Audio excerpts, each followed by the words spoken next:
What is up, everybody? It's been a little while. I had sleep apnea problems and needed to recover, so we're back at it now, though. Alright, so done the challenge quest on the main account, made video, blah blah blah blah. Now we can just cheese the shit out of it on the alt account, which, I mean, the alt account's gonna need to cheese the shit out of it anyway. It's not really a choice. But before that, I wanna finally, like, beat Poseidon for realsies. I was gonna try to make a video out of it, but I keep procrastinating, so I need to just get it over with. And it's about damn time we get the Hercules buff, so we're gonna do that real quick, because it'll be useful.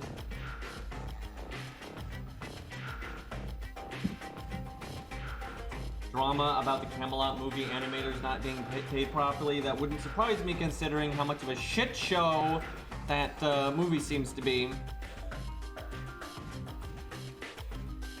Okay, what did we do for this last time? I don't even remember. Let's see, so it's Chiron, who has guts, I think. Obviously, I'm using Canis because Poseidon, right? I don't know if we need two Lancers. I want to say last time I did this, I felt like the double Lancer was bad because, like, the damage just didn't sync up properly. I figure if we throw enough oh, right, the boss is a Saber. I mean, Lancer, excuse me. Right. I think the boss is AoE and has, like, debuffs? Something like that? The CQ is pretty fun. Okay, I like the idea about most of it, and I liked, like, some of the management stuff, and you had to really think about your normal cards and stuff. There was a degree of RNG in it, though, that was just dumb, especially because it didn't deserve to be, like, okay, so the boss puts a debuff on you, right? And, like, one's attack down. You need to use a Buster card to get rid of it. And when you get rid of it, that lowers the boss's damage resistance. If you don't do that, you're never going to hurt the boss and stuff.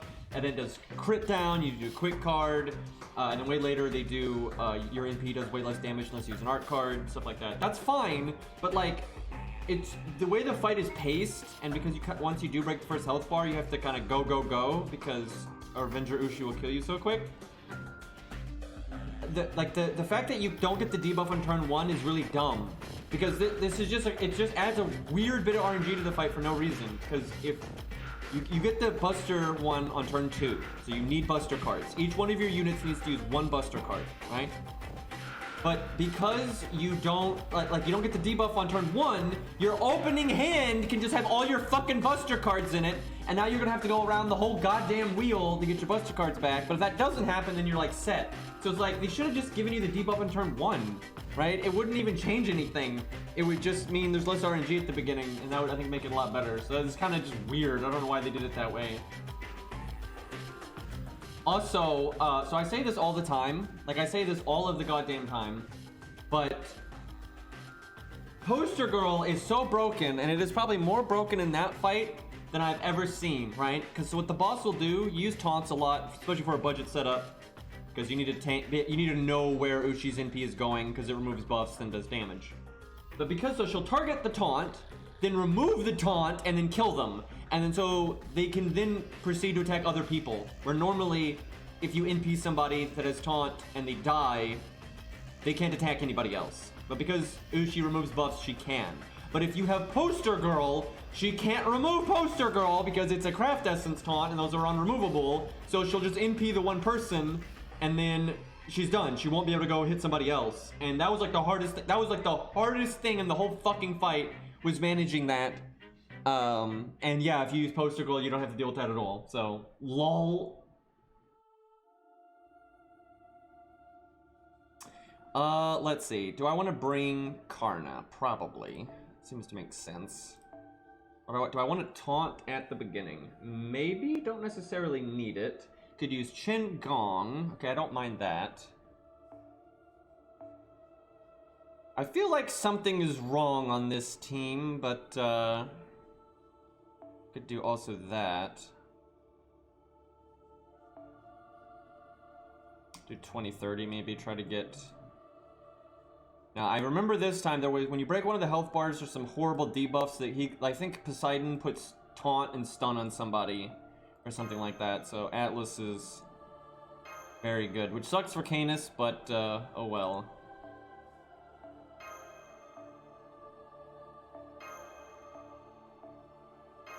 Perk is probably unnecessary, but I'm not sure my front row is actually proper, so... Alright, winging it! Alright, then yeah, we're gonna do this, then we upgrade Herc's skill, and then we'll go do the challenge quest on this account, which we are going to cheese the shit out of it if possible. Why is chat full of boosting? I don't even...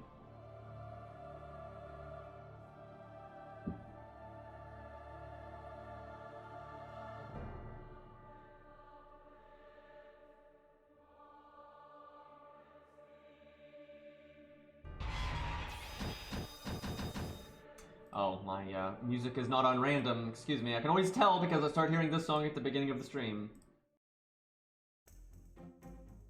Alright. I mean, there will be Herc. Herc is the main thing.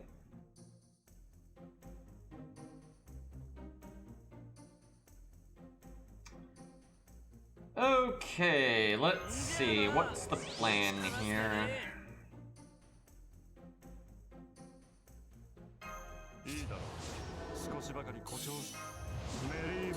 Wait, did I bring Atlas? I did, okay.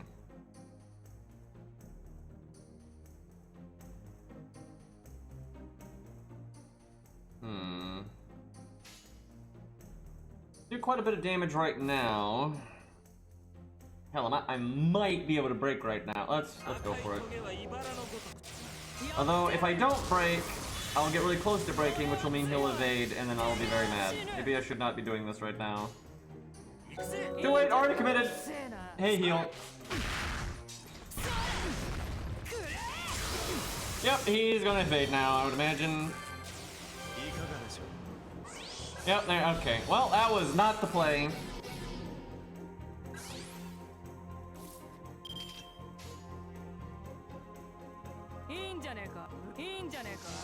Because see, if I had not done that, I would be able to kill him before he ever impedes, but now I can't do that. So probably should have put Shin-Gong in the front.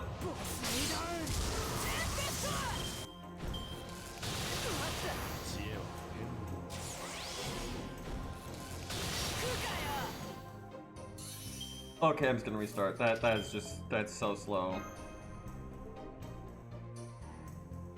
I don't know why everyone expected me to have some huge reaction to Coup in Arcade. I literally don't understand. Like, I've been seeing in YouTube comments, Discord, like, just people like, oh man, Green must be so blah blah blah. I'm like, what the fuck are you talking about? I don't give a fuck.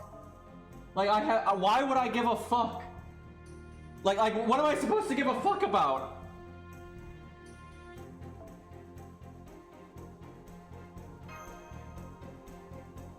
Like, Arcade's a different development team, so, like, it doesn't take away from the regular game. I wouldn't use him in either game anyway, but I'm not insulted by his existence because, you know, younger Coup is in the stories and stuff that Coup is from. So I'm like, what am I supposed to be complaining about? Like, there's nothing for me to be hype about or pissed about, right? Like, it's such a lukewarm thing.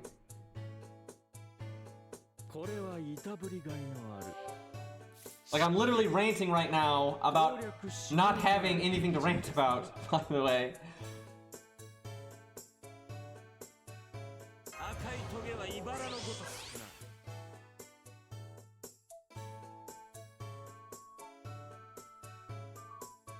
Failed to get Ilya. Well, time to start saving up.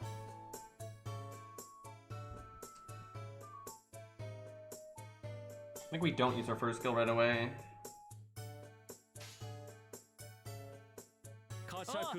I'm struggling to decide if I want to do normal card damage or get my NP, so that's kind of where the issue here is.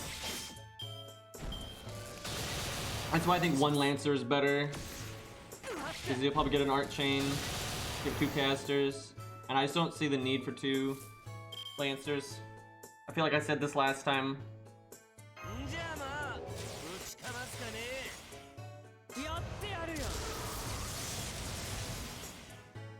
So I think Ku can break. It might look weird to use the Buster up with such a nothing turn, but I think Ku can break here.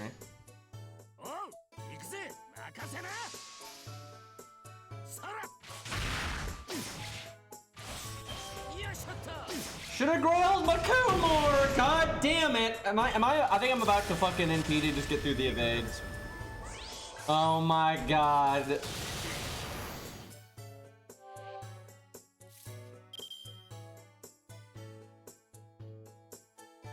I don't remember. Why does Poseidon already have his NP? Okay, hold on. That's not really good. I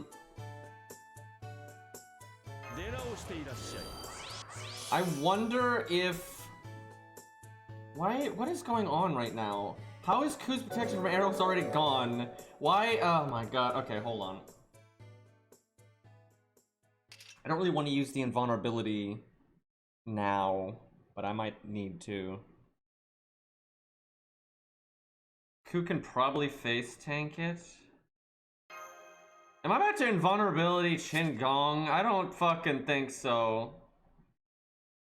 That seems very wrong.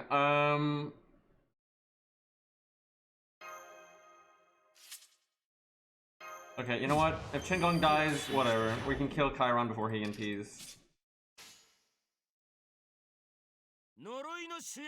Guys, I wonder if Ku is gonna do 16,000 damage with his NP. Thank you, IMRTN, for the 7-month resub. What did I react to that slowly?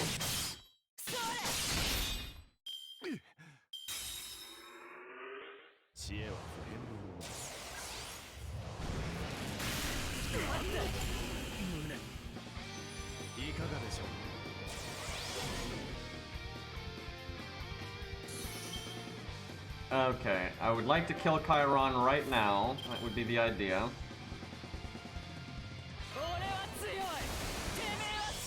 I don't actually remember how much health he comes back with. I want to say it's like 60k maybe.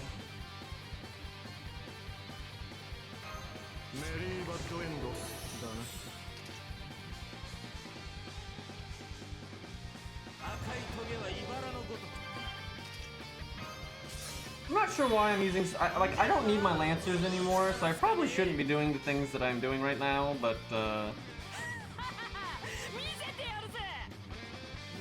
surely she's gonna do 149,000 when she has double attack, but, well, actually only one attack, but, for the NP.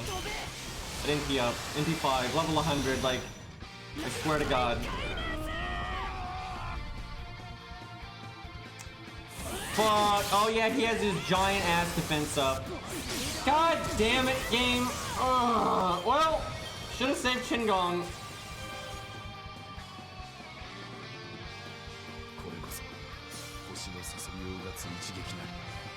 I think we have guts.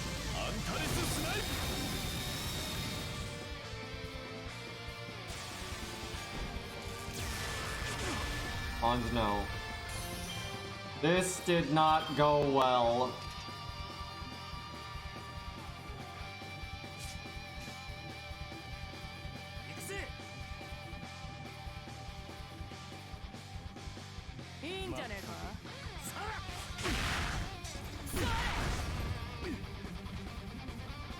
Should have saved Canis there, I think. She'd probably get her NP again. Just live this turn anyway.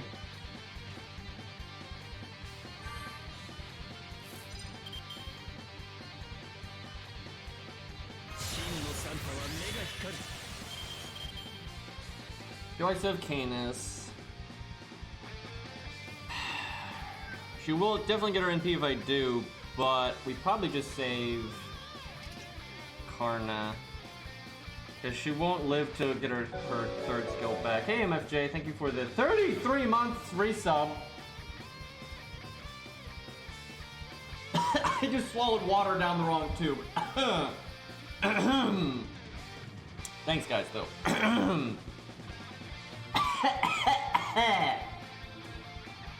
This is Poseidon's fault. Fucking water.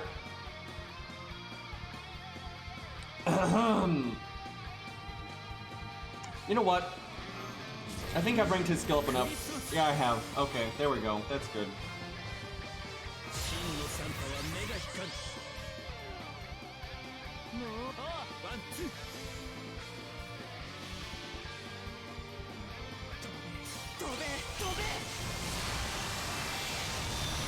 I feel like however we did this last time was a lot better than how we're doing it now, but we have Hercules now, so it's not gonna matter. But I'm pretty sure last time we went out of our way not to use Hercules. Do I actually cleanse that?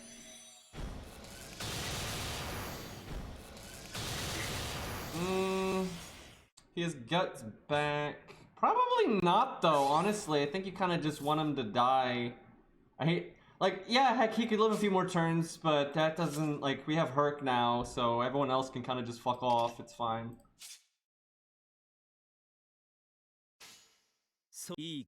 Letting Ku die feels bad, man.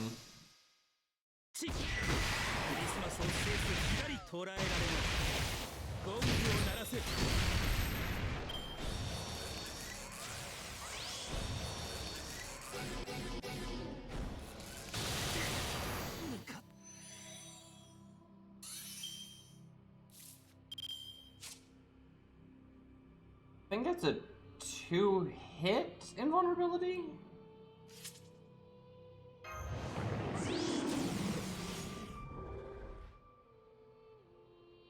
So, this is an interesting hand. I think we go for the art crit just because, I mean, we could do a big juicy buster crit though. And potentially get our NP from being attacked. But, let's not be too stupid now.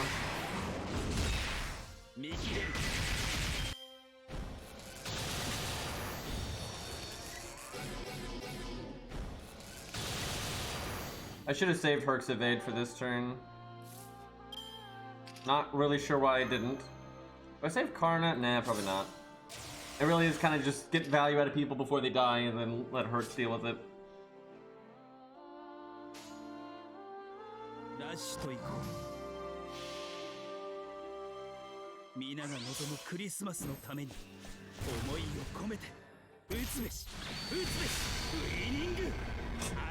That looks funny.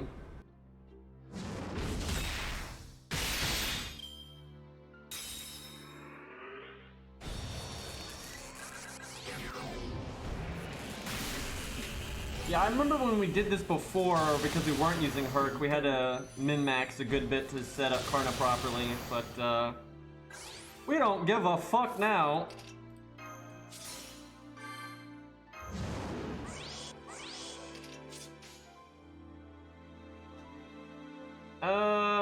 I think we just see red press red.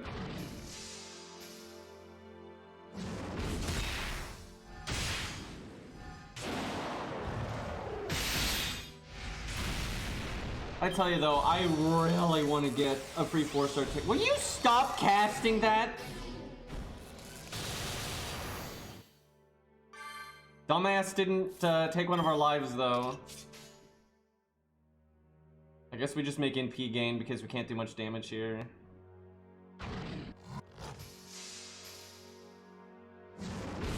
So if I was Poseidon, I would cast that 2-hit invulnerability every single turn. He might actually still lose even if he did that, so...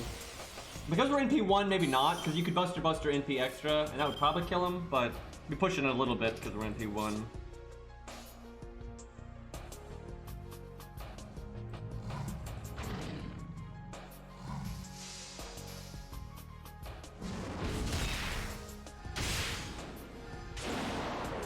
I like how none of that crit. That could have been better.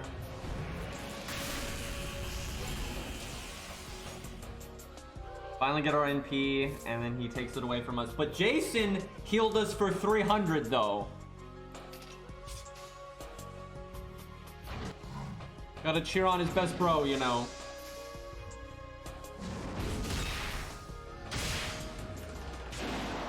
Okay, that's it for Poseidon. That was the sloppiest way to do that ever, but it worked out.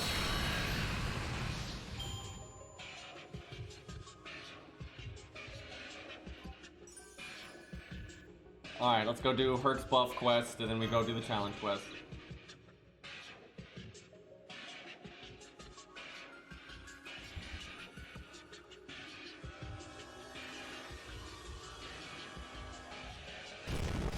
Sound effects are all kinds of messed up right now.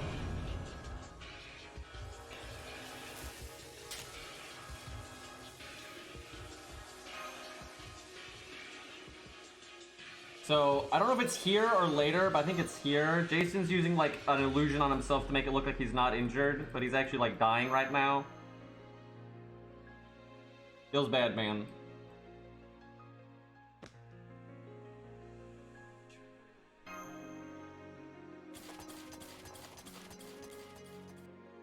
Yeah, so you leave, like, go back to the sub, and he's actually dying. Feels bad, man.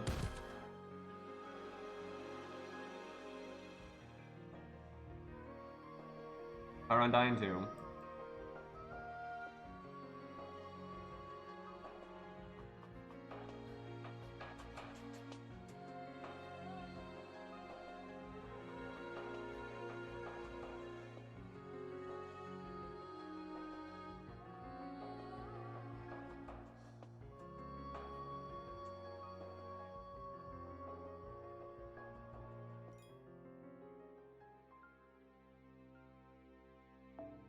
Alright, we get Grail. We have like 1 million of those now. Yeah, I don't know if they actually explain it, how he gets there in time. Always found that pretty weird. Because, you know, when you're on the way there, him and his army are fighting Achilles.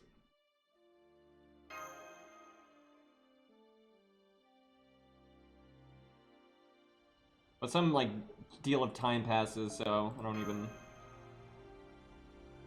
But yeah, you take out Poseidon and that lets you get access to Olympus, so... Now, when you did this originally, you had to then wait 6 months to actually go into Olympus for some fucking reason. Thankfully, we don't have to do that.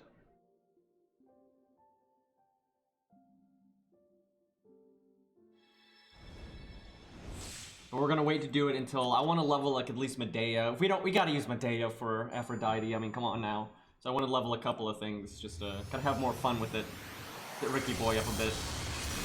But I am so looking forward to doing 5-2 again. It is, and all of FGO, all the events, all of the main stories. The 5-2 is my favorite thing in all of FGO. I'm very excited to do that. Ideally, I would like to do it when I know we're in like a dead week or something, or an event I don't care about, like a rerun that I don't care about. That way, like all the streams back to back can be dedicated just to it, and like that way the VODs are nice and everything, and I can just focus on it. So I kind of want to, you know, wait until I've leveled a few units up, and then when I know there's like a nice period of time where I don't need to do anything else, I can just boom, boom, boom. I wish that CE was like meta. Why do all the like really awesome looking CEs have like pretty bleh effects? Meanwhile, Golden Sumo, you know, Kentucky Wrestling Bin-K, that's like super meta for free to play anyway. Bit silly that. Alright, there's our Herc stage here. Let's try to blow through this nice and quick. This is where I would use like a level 100 Arash if Arjuna was around, but well, we'll show off some David, why not? Let's see here. Well, I'll bring Arash because Sabers.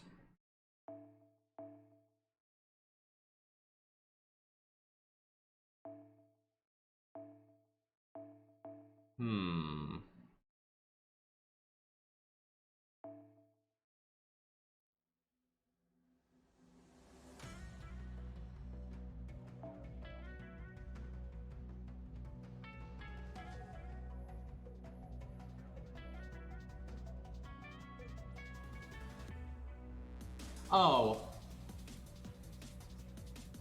There you go. The reason chat wasn't there is because this is fucked, by the way. So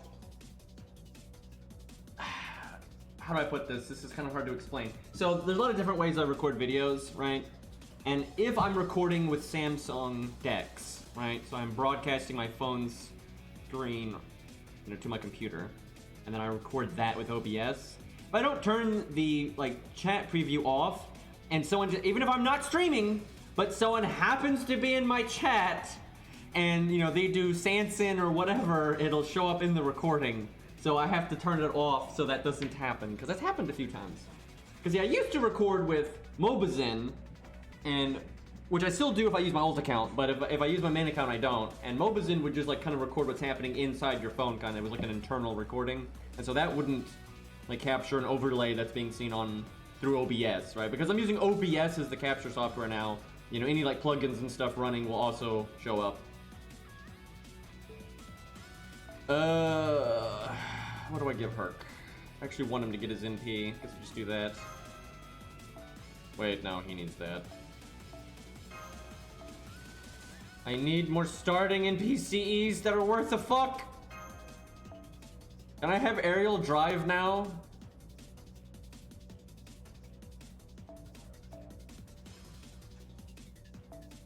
Alright, we want Hans Bond, and we want Tarash Bond. And then I guess Mozart or the cat? Probably the cat, to be honest. One of these days, we're gonna level her. We're gonna level her somewhat soon. The next time we need to get an archer up, we're gonna make it her. Well, she is only in P1, but one of these days. I would pick her as a free 4-star at some point, but we're kind of obligated to pick Herc, so...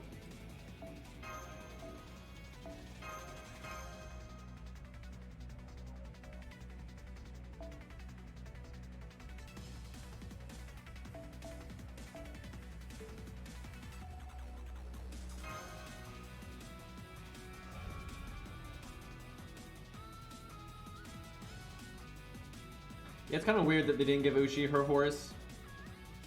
But she didn't use it in the anime or anything either, so I think they've kind of forgotten about it.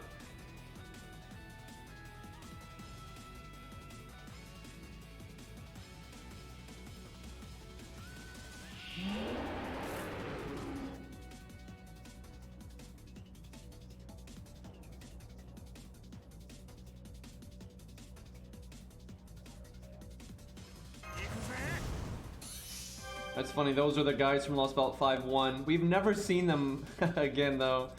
Outside of this, I suppose.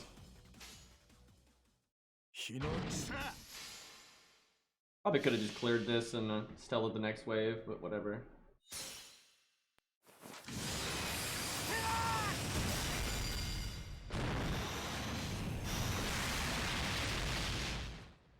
We really needed that damage for 11k dudes.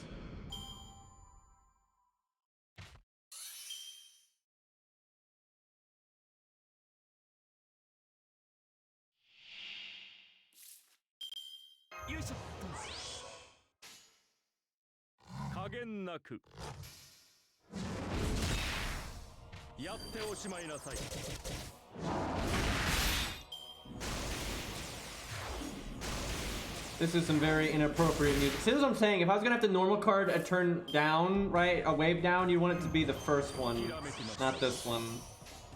This shit don't make no sense.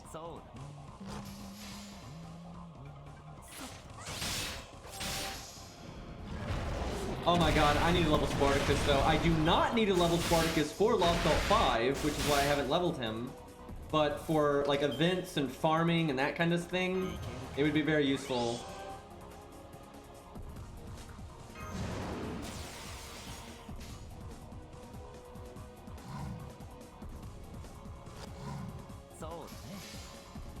And who knows, for Lost Belt 6 or whatever, maybe I'll need him. What do I need for 5.5? I probably do need another archer for 5.5. Let me think. Maybe Billy? Maybe Billy and Atalante or something? That's the thing, Billy would be better than Atalante. This is why she doesn't get leveled. She's a perfectly good unit, but she's not something you need for, the main story. And this account is so focused on that kind of thing. AoE's been getting kind of fucked over. Although she is still fine though. But Billy's really good for 5.5. Because you got the fight with the Buki and all that. Although we could just use Robin. We probably don't need Billy for anything there.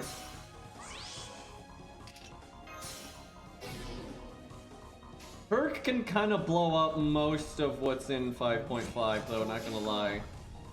Like I like how he just soloed the Avenger Uchi fight at the end. Like, yep, okay. Bad servant though.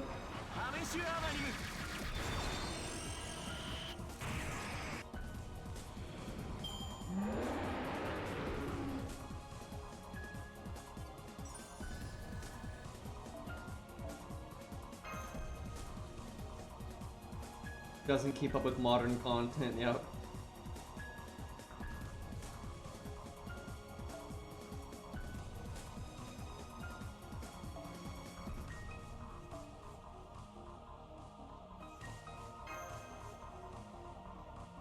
I just want them to buff Canis because she doesn't need it at all, but everyone thinks she does need it. And she's performing so well as is, that would just be hilarious. Give her an upgraded NP that makes stars, dude. Be great.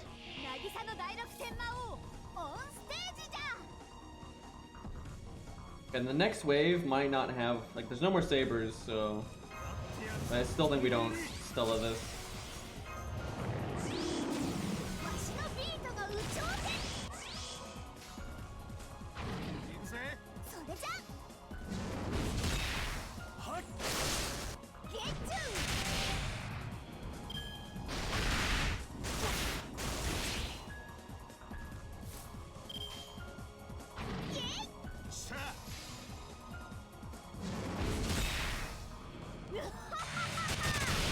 Weird though, her second skill's pretty awesome. Because it results in just so much damage for like the normal cards for that turn. But, you know, it wouldn't hurt for it to have another effect. The thing is, I cannot stand the way the player base thinks about units. It's just dumb. Like, it's just like fucking 9-year-old thinking, right? It's not I say this so often. It doesn't matter what an individual skill does. What matters is what the total kit does.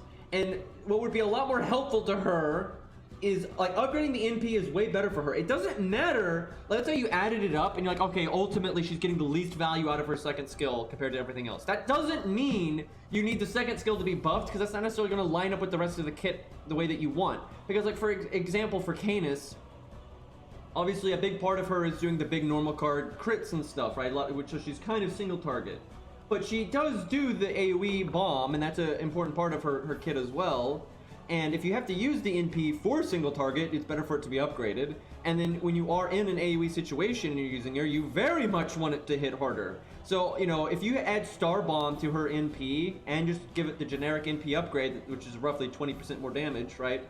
If they just added like Star Bomb to her second skill, that's not going to be as good more times than not. It would certainly help, of course. Like if the like super buff her second skill, great. But you could super buff the NP too, right? And people just always think this way. They look at a unit and are like, what's their worst skill, and that's what needs to be buffed.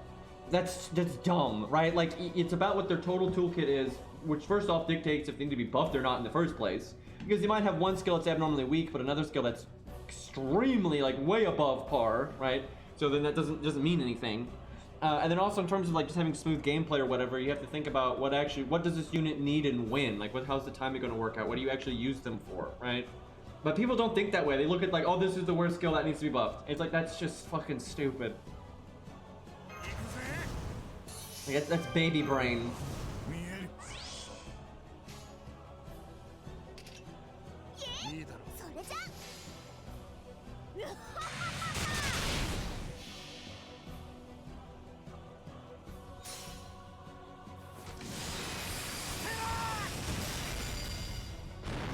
Not sure this is gonna kill everybody, we'll see.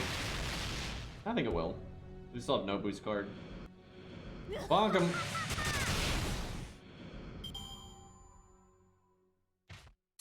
It's like the same shit, everyone's like, oh my god, make Geronimo's skills AoE! It makes so much sense, except it doesn't at all.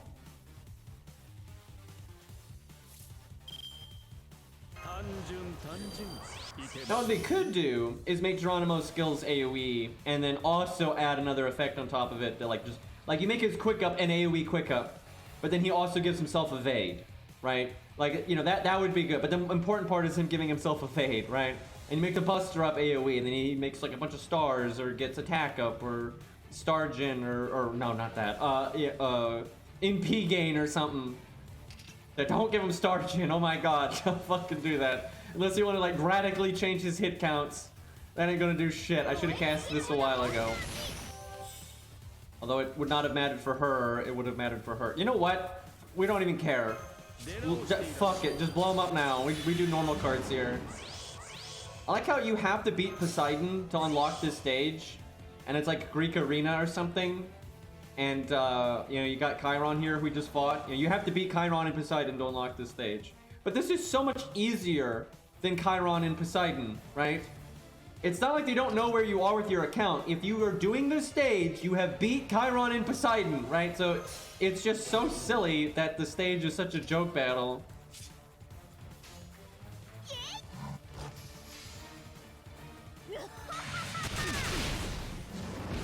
I wish Geronimo's NP was quick.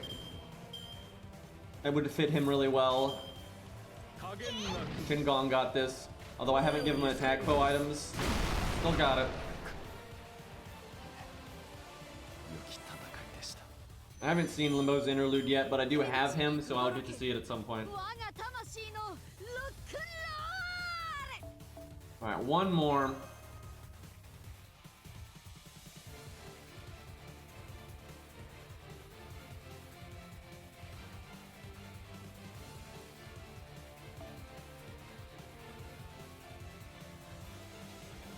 I'm sure some people have leveled Geronimo, and they still want his skills to be AoE. They're just not thinking about it, right? They're just like, well, that'd be better than, you know, it only buffing himself, and it would be. Obviously, if Geronimo's skills were AoE instead of what they are now, they'd be better, but it would barely be better. It would do almost nothing, right? It would be, like, why would you... Like, use your brain, right? Okay, let's see. We're using Billy the Kid. Yeah, I'm gonna bring Geronimo to give him a quick up. I don't fucking think so, right? Or you're using Robin Hood. You're gonna bring Mozart. You're gonna bring Hohenheim. You're not gonna bring fucking Geronimo. That's stupid, right? You don't bring Geronimo. Like, yeah, you need that Buster, quick AoE support, right? That's not a thing. Like, especially for like budget units. Like, that's insanity, right? Like, that's so worthless. Because, like, if you're doing an art team, you've already got Hohenheim and Mozart to pick from, right? Those are so much better than if Geronimo's fucking art up is AoE, right? It's not even comparable. And then if you're doing Buster up, you have Qingong and Shakespeare. That is so much better than if Geronimo's Buster up is AoE. You're not running some fucking Frankenstein team that is gonna somehow work in all three card colors and then not just want to use one of the regular supports, and then also have room for Geronimo, and then another DPS that's actually, like, what? Like, that's not a team. That's not a team. Geronimo's usefulness would not even fucking change. Like, sure, he'd be slightly better if they're AoE, but it would not be better enough to actually warrant bringing him over any other unit. His usefulness would not change. You're not gonna be like, oh, time to bring Geronimo instead of all these other staple 1 to 3 stars. Like, no, that's not gonna happen. You need to drastically change other things about him. Like, he needs to just have way more down-to-earth, straightforward value, right? He needs things like just, I can live longer, I can hit harder, get battery or something. Things like that are how you fix Geronimo. It's not making his fucking skills targetable or AoE. That's just nonsense. Now, by all means, if they want to buff him and add, like, new effects that are more straightforward, just oomph, and then also make his skills AoE? Sure. Why not? And then that's fine, because then even if you're not going to get value out of like the Buster Up and Quick Up, let's say they added, let's say all 3 of his skills were AoE now, right? And then his skills also have more like fundamental effects like evades or batteries or attack up or, good debuffs or whatever. And let's say you're fighting a assassin, so you're going to be using other casters, and other casters are normally going to be art. So now if he's got an AoE art up, that helps them as well. So sure, like that's fine, right? And if you are using one of the like some of the Buster canisters, same deal. You're probably still going to get no value out of the AoE quick up, but you know that's something. It's not like the main reason you'd bring him, but if you the thing is, if you can bring him against an assassin boss and he's good on his own, and then as a bonus he's got AoE skills, that's good, right? That's actually useful. But you can't bring him just for the AoE skills and then have him not actually be that good on his own against whatever you're fighting, because that's just pointless. Because there's other units that can do that kind of thing, but way better. But my god, literally anytime people talk about Geronimo, all you hear is that kind of nonsense. Now, if you wanted to make his, because some people say you should make his skills targetable, and that's even worse, unless, let's say you made his quick up targetable. What you'd have to do is you'd have to make it so much stronger, right? You'd have to add, like, it also gives the unit a 3-turn attack up and Stargent up and heals them, or, you know, if you add, like, all this, like, with Hohenheim, how they added a 50% NP gain up for 3 turns to his guts, right? If you added something as powerful as that to his skills and made them targetable, then that's fine, because then you're just targeting them with all kinds of support. But, yeah, if you just made his skills targetable, same thing, just so trash, because you have other units like Mozart and so on and so forth that are just better.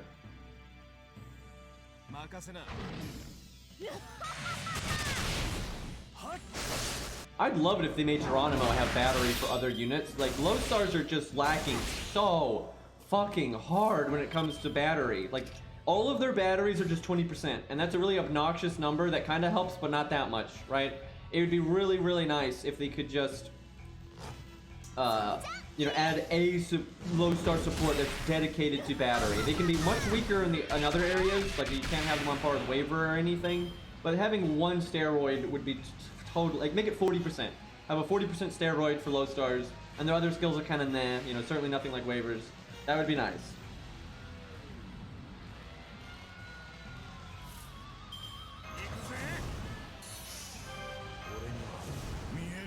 Yet again, I should have cast this skill, because then Herc might have gotten his MP.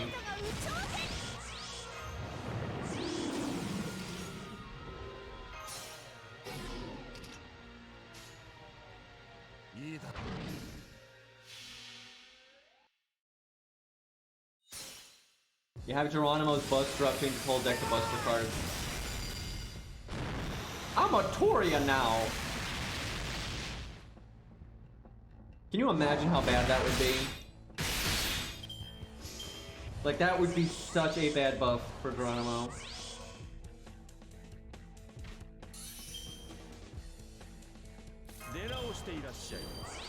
Watch this NP1 Herc. I really, really need to get him NP2. It's such a large damage upgrade. It's just depressing right now.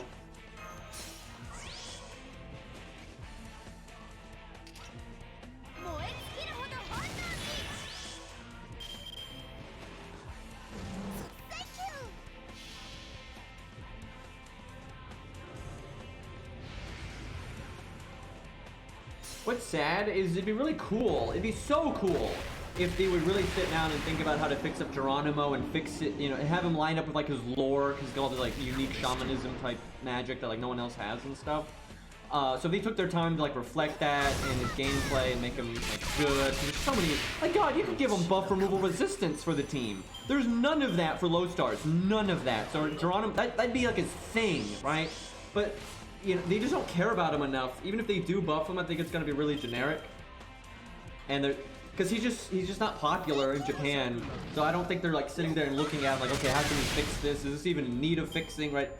He's just so forgotten, which sucks because he's so unique. Yeah, I'd love it if we could get a 1 to 3 star that really supports the team with buff removal resistance. Because again, there's none of that for 1 to 3 stars.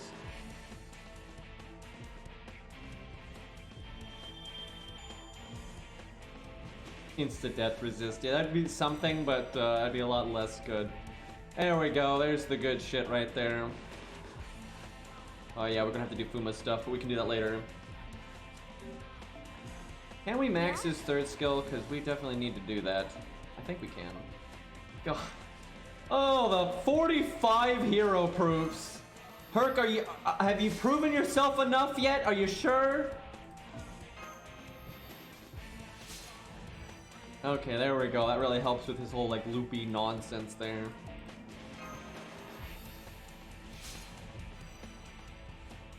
Alright, one more like event that gives hero proofs, and he's pretty much done. So we need one more event that gives hero proofs.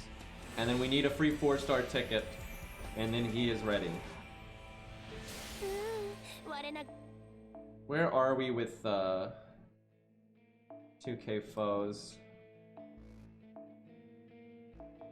Need to buy them from the shop from this event, I think. Getting there.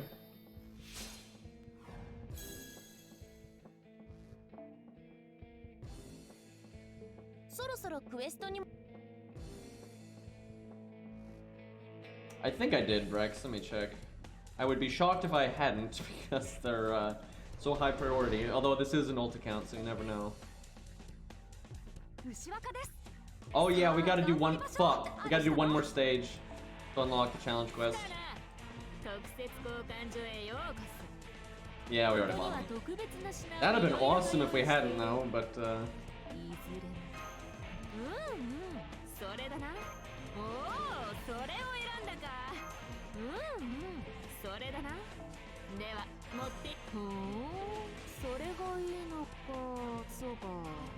we'll buy the other stuff later. Yeah.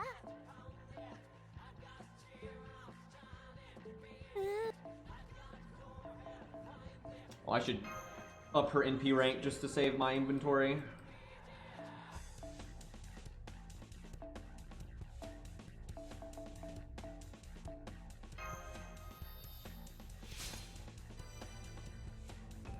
One mission behind, indeed. It's funny, I didn't even play yesterday, so I could have just done it yesterday and, you know, used my AP that I was whiffing.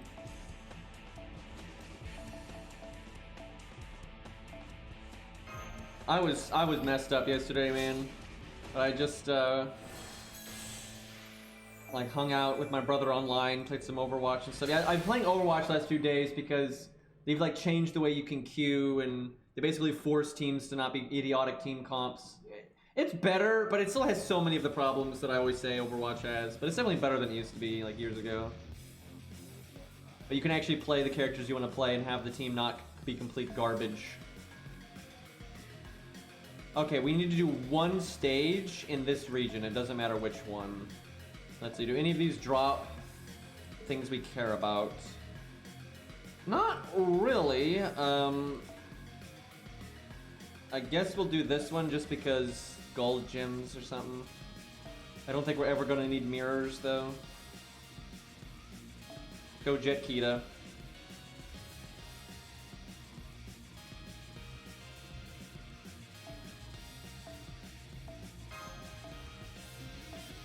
I don't even know if this stage drops the mat that I'm bringing here.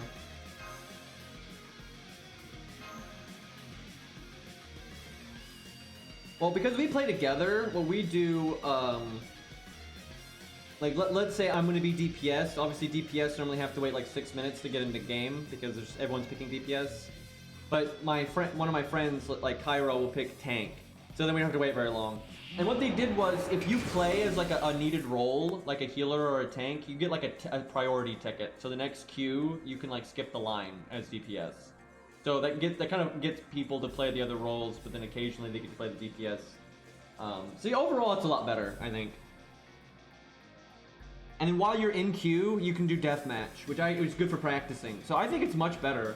Like honestly, like when me, Cairo, and Tusk, and like my brother and stuff, when we play Overwatch together, we generally have more fun in the deathmatch because, you know, it throws you in a random deathmatch, and generally it's pretty much just us four, and we're just murdering each other while we wait, and it's kind of amazing. It kind of reminds me of playing Halo back in the day, and yeah, we just pick stupid characters and try to kill each other while you're waiting. It's kind of awesome.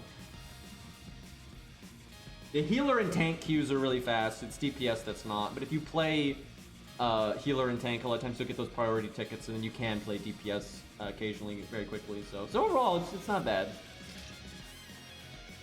But there's still problems with the game, you know, it's still, you know, an ult management trade-off, the game, really, but I'm enjoying it a lot more now than I did years ago.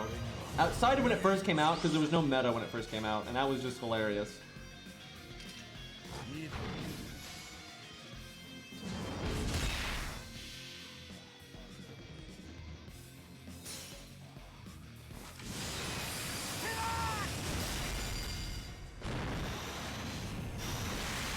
Sarah's really fun.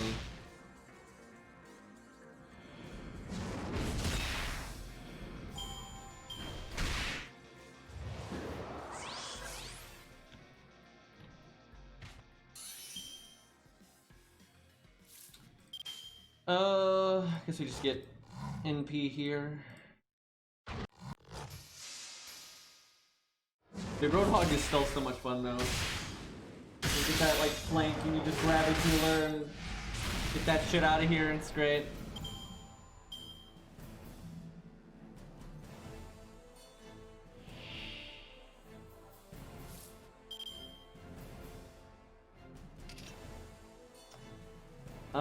I must have been neglecting my Okita's NP gain because...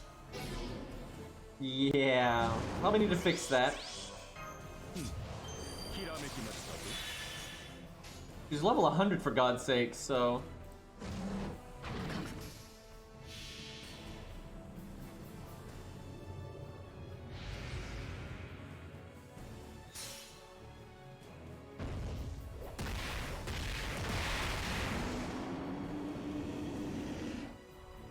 So, somebody, I played Overwatch quite a bit in the early days, and I didn't play Roadhog much.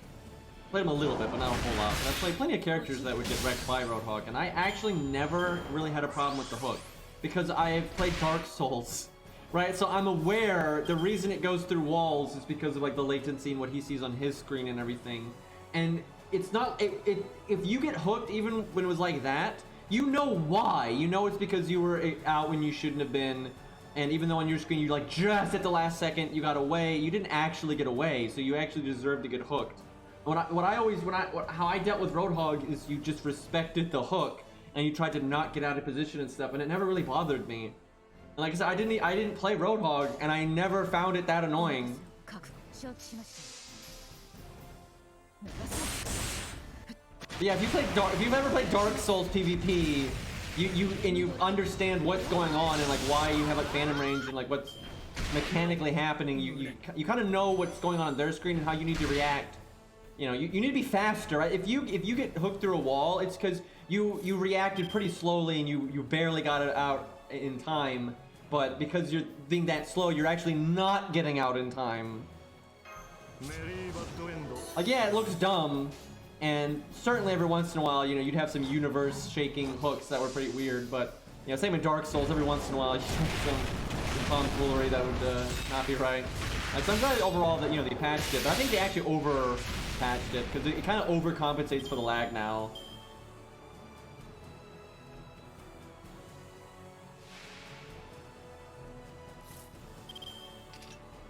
But that's one of those things where they're trying to keep people from being frustrated, even if it isn't like the most balanced.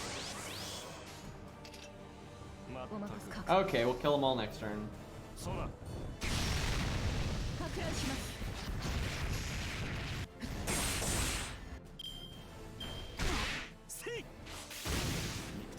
I mean, if you're going for NP5, you're going to probably want more than that to be safe.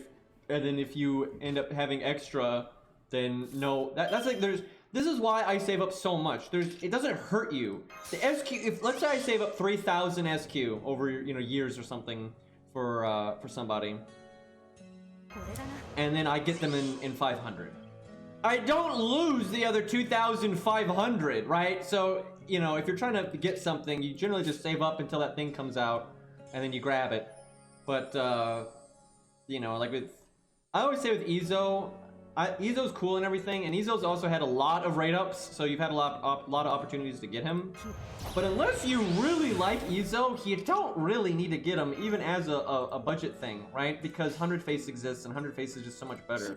Like, don't get me wrong, Izo's great, and if you like him, you can make him work, no problem. I should have done quick than these things. I don't actually have my anti-stun up. But anyway, he doesn't like ever do anything that you couldn't have done anyway. He just doesn't. Like, you mainly use him for fun, because he's so comparable to 100 Face. It's like, it's kind of whatever. Where Mori is very unique, and he supplies you with something that you don't normally have. Yeah, see, I should have done my quick first, and we would have killed him there. Also, we wouldn't have stunned ourselves, because it would have the anti-stun, but, I was not paying attention.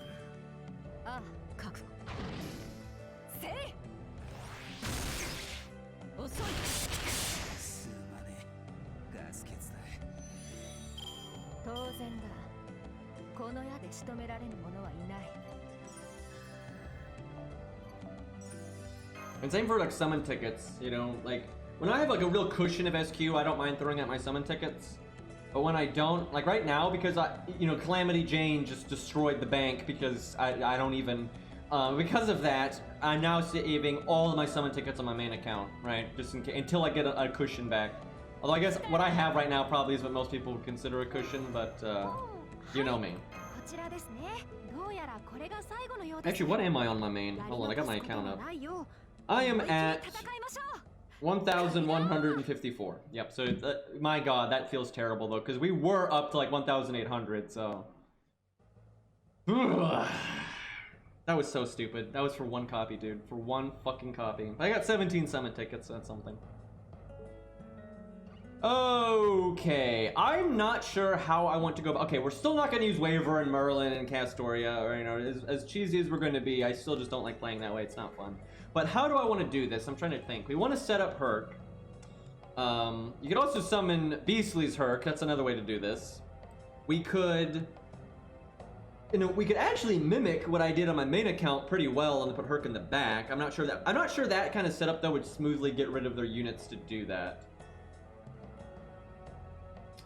Let me think. Just for funsies, I wouldn't mind trying out some other DPS just to see. But yeah, I think I even have. Yeah, I could literally use my Jerker and do a pretty similar setup. But let's see. Let me look at what I have on my own account here. Like, what are my options?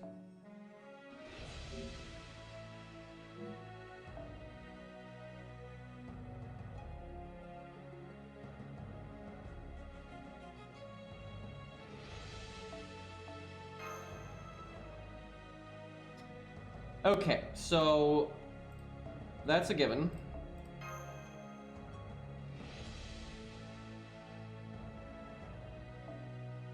So if we want to do Assassin, we do have 100 phase, so that'll help.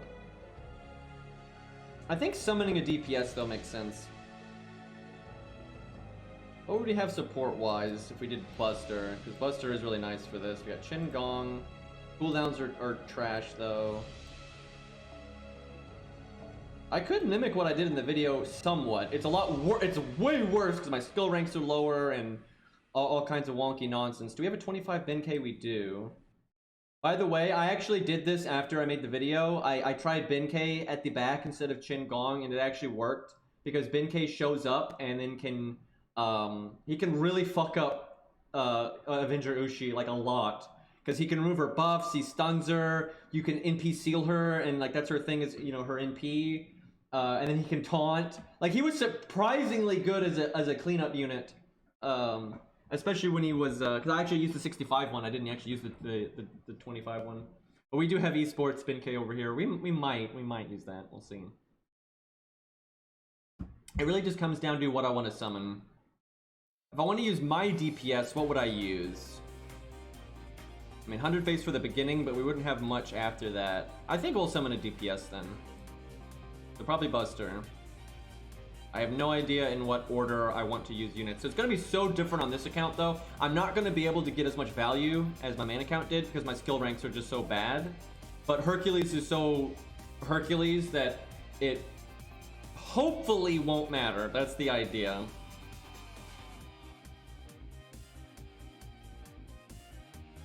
Because, yeah, like, cooldown on Mash's third skill is really helpful.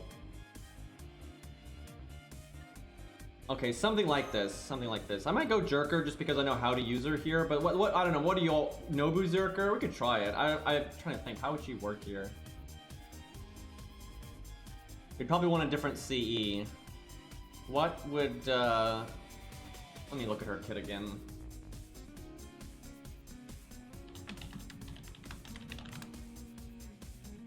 Beowulf would be fun. I wouldn't mind trying Beowulf just because it's something different. And being able to get damage out of normal cards would be pretty cool. One thing I like about Nobu, though, is you get that big star absorb and whatnot.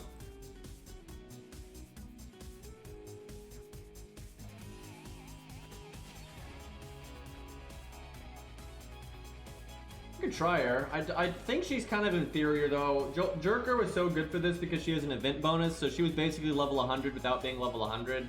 And then she just gets her NP so easy.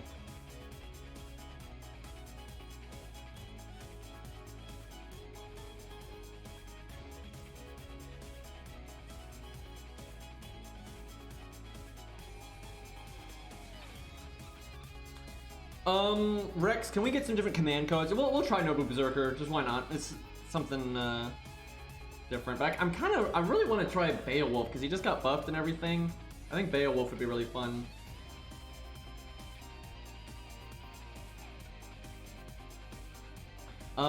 Give her like, you know, Merlin on art, a dot clear on something, just because that's a thing, and then just, you know, standard stuff other than that. But mainly Merlin on art card. And maybe dot clear on a buster, and then literally whatever on quick. See, now I should be using Mori. I have done a Mori setup. It worked, but Mori didn't go 100% of the fight. I had to have a cleanup unit. I couldn't keep him alive that long, and it's because you have to stall a bit at the start. But he broke the first 2 health bars and a chunk of the third, so it's pretty good. Certainly worked.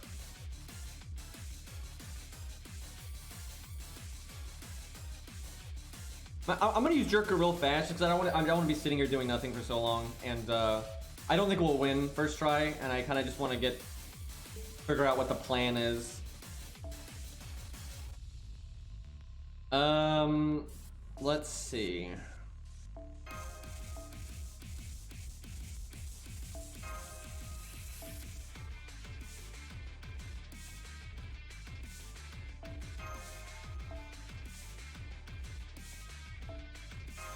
Okay.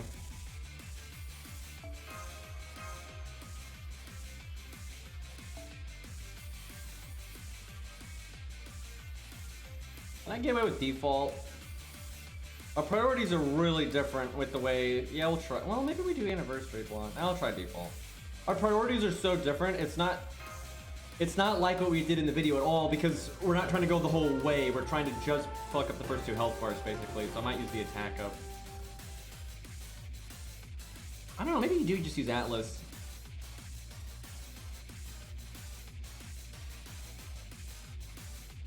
Alright, I'll explain the fight as we go, because some people don't know what the hell is going on in this challenge quest. Basically, there's a lot of gimmicks throughout the fight. It's a pretty complicated fight, honestly. But first gimmick is she takes way less damage from everything. You're going to do fuck all damage to her, and you can't use armor ignore or anything. You just can't really do much damage to her. And every time you remove a debuff, this shield will get weaker and weaker, and then eventually it'll go away. And so on turn 2, she's going to cast attack down on everybody, and it'll also lower your maximum HP.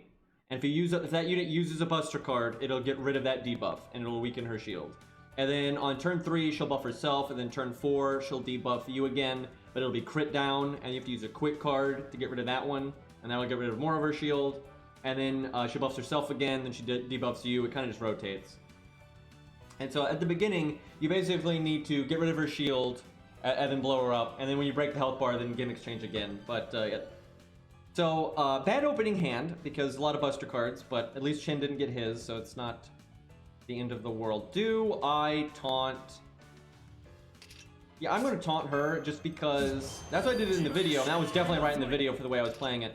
But for this one, I'm hoping the fight goes on long enough that my evade comes back and I can give it to Herc at the end. Do I cast her first skill just for the NP gain up?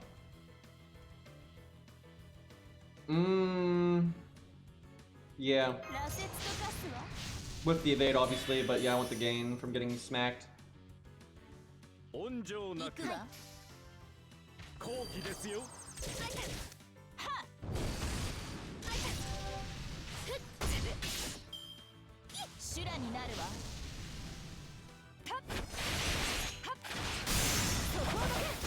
Okay.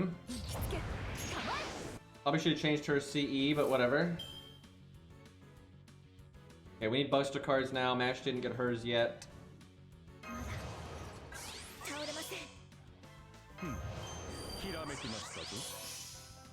Do I go ahead and mash NP?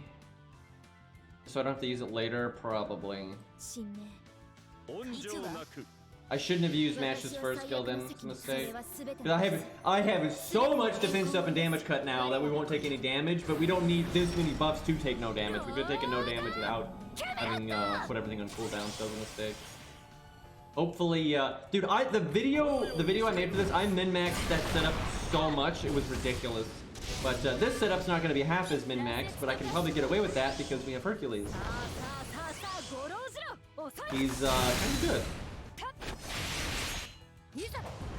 I really wanted to NP on this turn. So now she has a gimmick where she'll gain 2 NP ticks per turn. You get rid of it by NPing her. So I fucked up. I was supposed to use Mash's second skill on Jerker on turn 1. I'm pretty sure that was the idea there. Oops.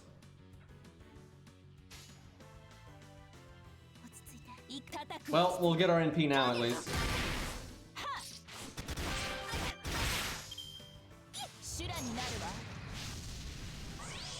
Yeah, I definitely messed up with Mash. I front-loaded my survivability too much. So we're taking like no damage, and now we're gonna run out of all the buffs at the same time, and then we'll take all the damage.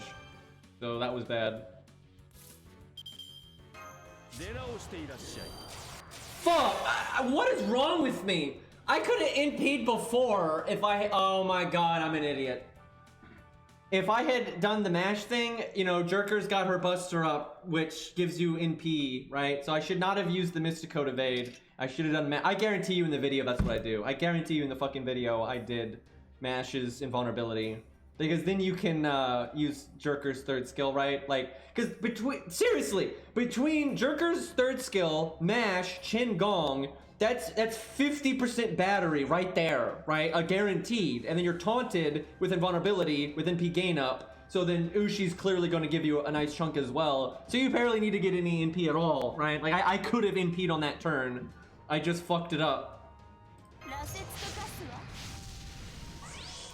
Do I... Let's see. I'm trying to think if I use her third skill now.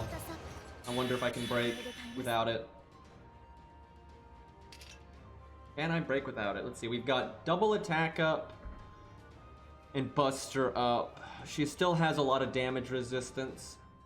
I think it will break if I use it. I don't think it will break if we don't. I think I'll use it then.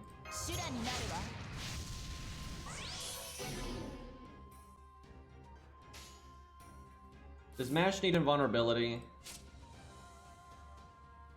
She has, I think, 2 damage cuts left and 3 defense ups. Ushi has her attack up. I have absolutely no idea. Normally I would say absolutely yes, but I have no idea if I needed that. I may not have needed that. I'm really not sure.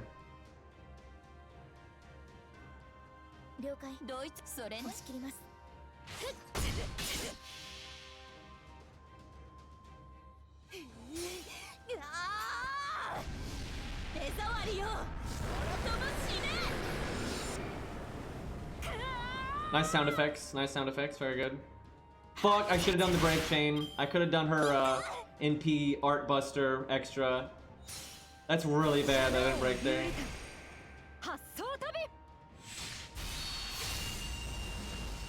Mistakes are being made! Okay. It's a bit rough. At least she didn't evade.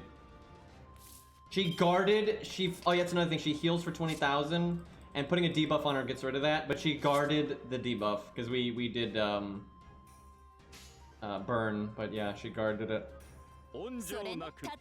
This is not going well. I'm getting bad luck, and I misplayed. That's a really bad combo. She guarded it again. But she didn't guard that last one. That's so dumb. She doesn't even have her resistance. It's like 18% or something. We're doing so badly right now. Like, this is very bad. I'm just gonna... That is just awful. Like, I used all my defensives wrong.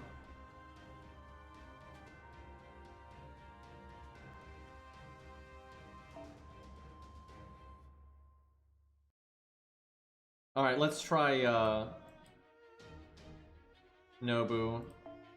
Sadly, I think Jolter is still gonna be way better than Nobu. I just think Jolter is just so fucking good for this. Rex, we still need him in CE. We'll try this one more time, but this ain't gonna fucking fly.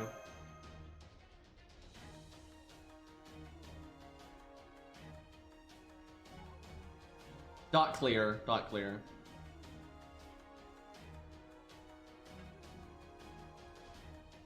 Like the sheep or something. Oh, there's also just the anti-debuff clear that would work. There's no other debuffs in the fight. Although, you know what? She probably does need a dot, now that I think about it. Because, dude, I'm telling you, Jerker is perfect for this. Because she has dot on auto attack from her second skill. So that there's your debuff, right? She's got a decent amount of self-survivability, a lot of NP gain, really high burst. And because she's an event servant, you don't need her to be grailed or anything, right? But yeah, probably add a dot or some kind of debuff to something, just to be safe. I wasn't even thinking about that.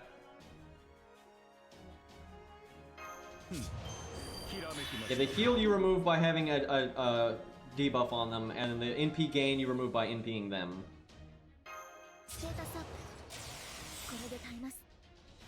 This hand fucking sucks.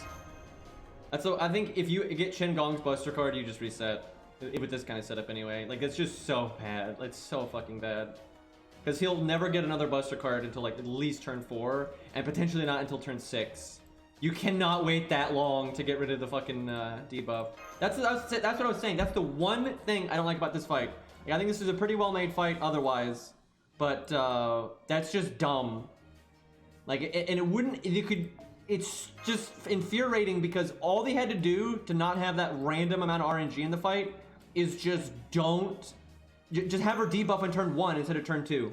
And there's no problem, because then you're guaranteed to get rid of the debuffs within the first 3 turns. It doesn't matter what units you bring. You can bring 3 units that all have 1 Buster card each. And if she did the debuff on turn 1, and within the first 3 turns, you will have gotten all 3 of your Buster cards. So no problem. But, you know, she does it on turn 2, so if you happen to get your Buster card on turn 1, you have to wait until the deck resets, and then hope it's not in the back of the deck.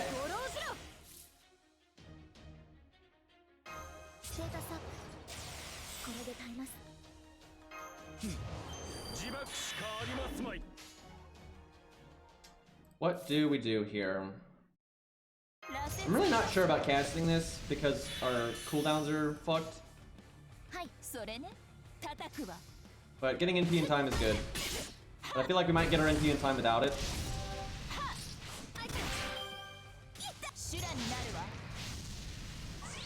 Because she's got a 20% battery on her own, and then Gong is 10. So we actually have 30 more batteries than we're showing.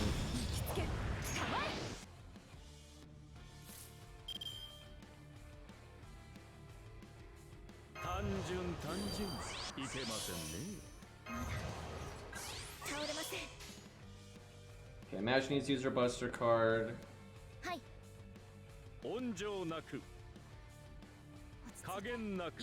Yeah, we're just gonna go over.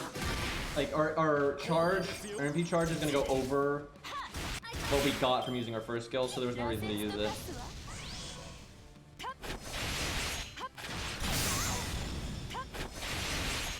Yeah, we're going way over. Wow, Mash didn't get her fucking NP. That's kind of a yikes.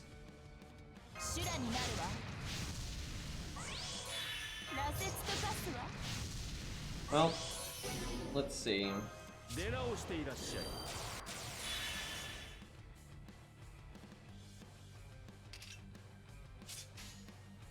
I've got to do a Buster card first to get rid of the attack down. I kind of need to do Chins as well. That sucks. You got the Buster Brave Chain for Jerker, but we need to use Chin's thing, so it's unfortunate. Yeah, see, normally you would never do a combo like that, but you're doing it because that gets rid of one of her stacks, that gets rid of another stack, that also gets rid of the attack down on Jerker, and so now our NP does way more damage. But if you do like the typical NP Buster, you'd actually do way less damage, even though that is normally the meta thing to do.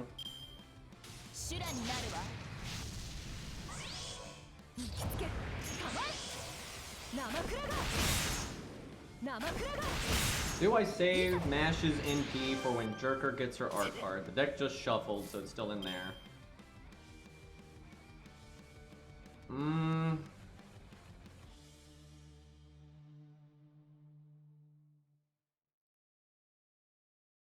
If I had not wasted Jerker's first skill, I would say we wait, but because I did waste it, maybe we don't. I guess I'll just heal. She should be alright. If she does not have her attack up.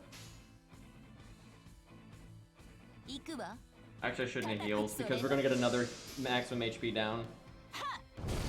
And I had to heal from the command code, so that was a mistake.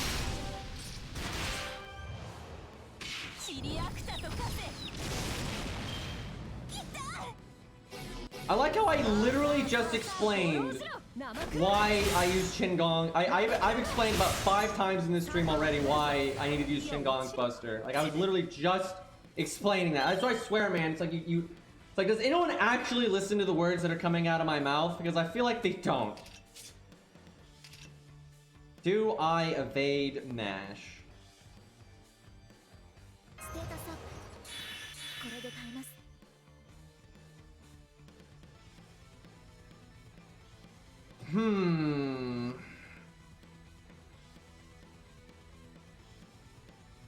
What will Mash? I don't think we do, honestly. I think we let her die.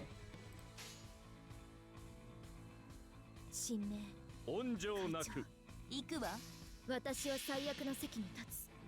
それはすべての傷、すべての怨恨を癒す我らが故郷。ロードキャメロット。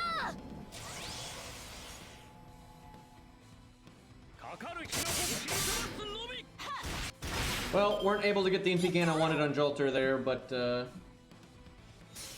still about got rid of her shield, so.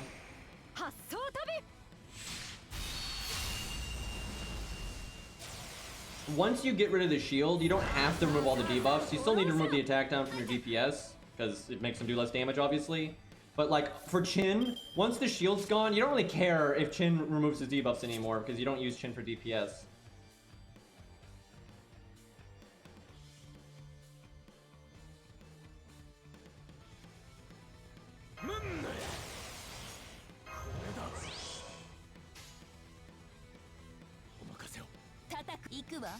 We're going really slow right now.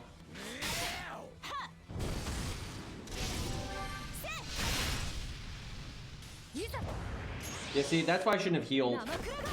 Literally, I wasted my Mysticode heal because of the maximum health down. My health would be exactly what it is now, even if I hadn't healed. So I could have the heal back. So when you get lower, you can use it to save you from the dots.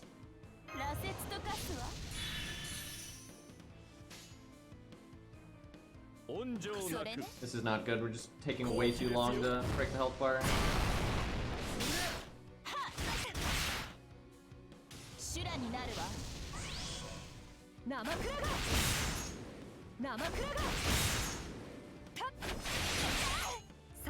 If I break it here, she could quick charge an NP, so I think I have to taunt.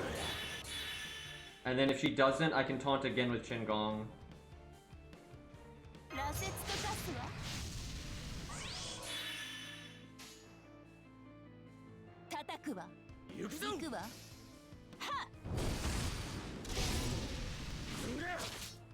Also, I could taunt again with just using his NP. So.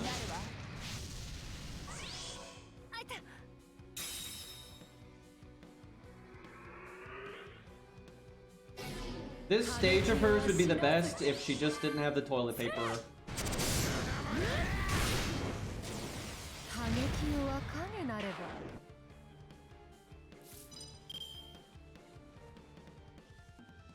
Like, it's just why the toilet paper roll? It's so unnecessary. Okay, Jerker needs to do her Buster card first, even though we don't have the shield's gone. The shield's gone. We don't need to remove it anymore, but I need to get rid of the attack down. So.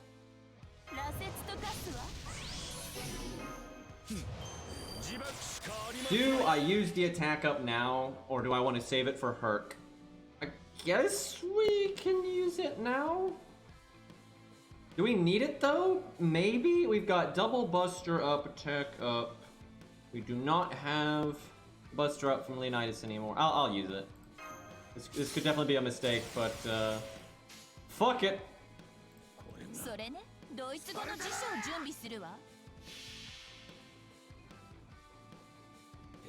I really want to try this though with not Ushi, with Nobu in a second tier, and I want to try it with Beowulf. 炎は獣に、竜は我が手に。鎖を破壊し、命の鎖を引きちぎる。ペルカーボルト、フォイアンドローヘ Okay, well we broke and then some.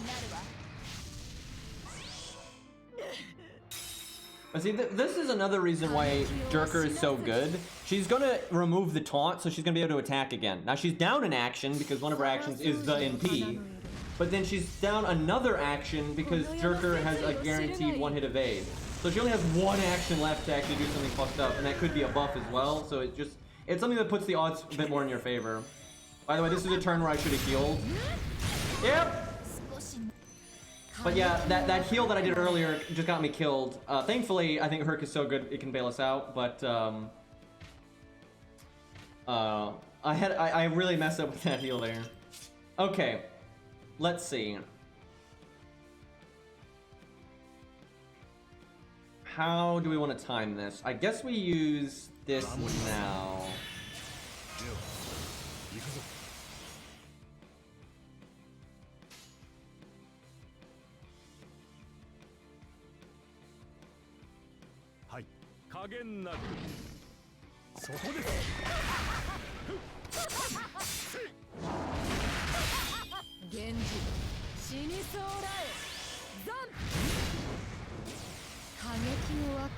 Did I not catch? Oh, I see it. She literally just one-shot him. Okay.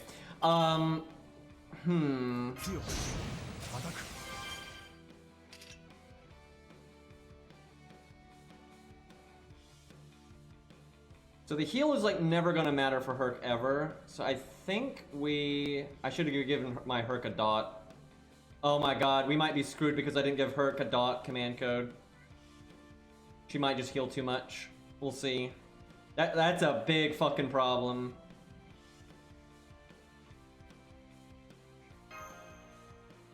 The heal is unlikely to matter on George either, but it might buy you a turn if you get really lucky. Or on Herc, I don't think it does anything ever. We can get a debuff from Qin Gong, but that's not gonna last long enough. Yeah, we are in big fucking trouble because we don't have a debuff.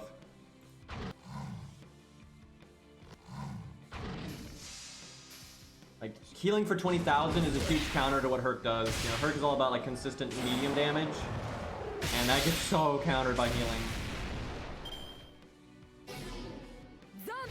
Oh good, we still have the burn right now from Jerker, but she'll cast it again, so... Yeah, we still have the burn, and she already cast it again. Okay, great.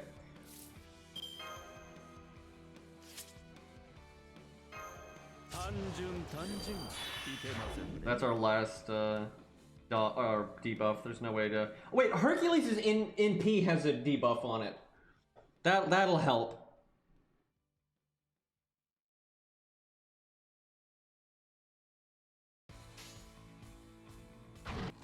It has defense down. I don't know why I forgot about that. Unfortunately, Hercules isn't exactly the fastest NPing unit right now, but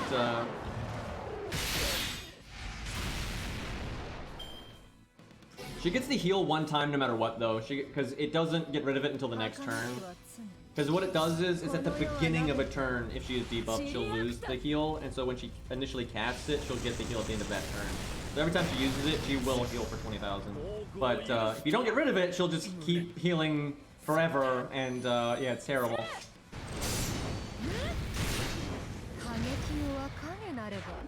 Okay, so you want to use your nonsense early because you basically want to have her not... You want to have her not use your gut stacks, because your gut stacks can't be removed by her NP, so you use your other abilities to just keep your guts from even going off in the first place. I guess I'll use this guts first just to get the buster up, because it'll use that guts before the other stacks, so I'll just use it now to get a buster up.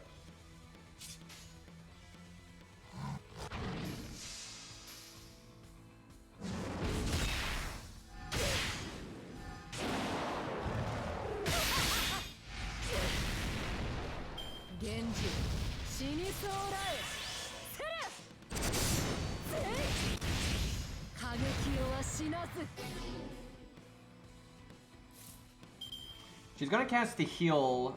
Do I save the no, the NP lingers. The defense down lingers, then it'll still get rid of it. Wait, did she not proc guts? I guess we still had George's damage cut. Yeah, she didn't. That kind of sucks. That means we don't get the buster up. What a noob! Can't even pop guts?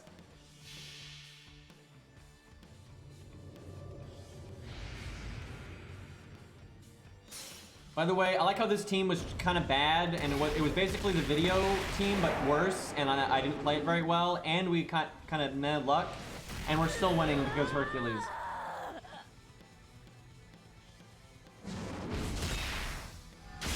Oh yeah, another gimmick though is she gets 3 stacks of guts at the end, so...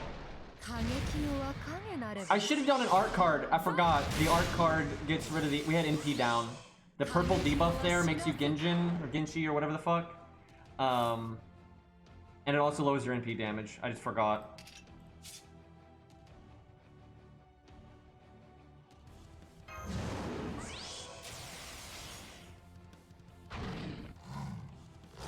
Bit of a mistake.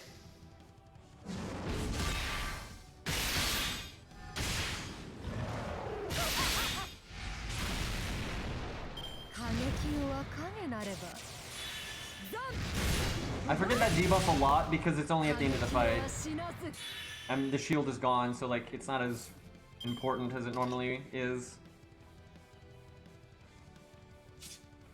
Okay, we're gonna lose our buster up, unfortunately.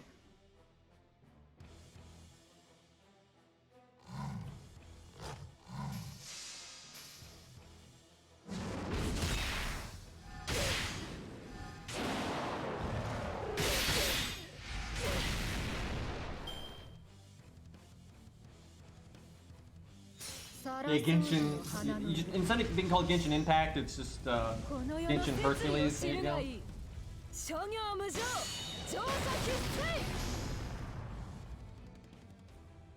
Okay, now we have our NP and we don't have the stupid debuff, but I actually think we wait a turn. We need to use it when we know we can get multiple kills out of it.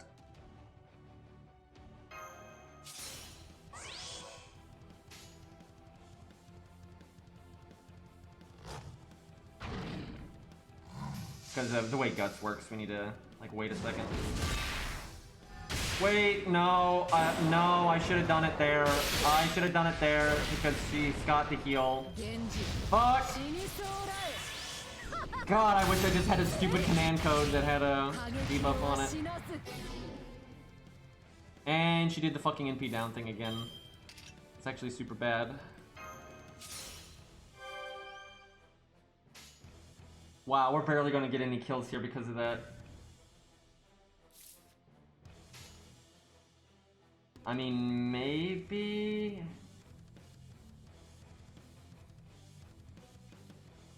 We need the 3 of a kind bonus. We need the 2 busters to kill, and then NP kill, and extra kill. That's not gonna work. God damn it, that's so bad. That's not really throwing, that's more of just like the command codes are wrong, and that was really bad timing.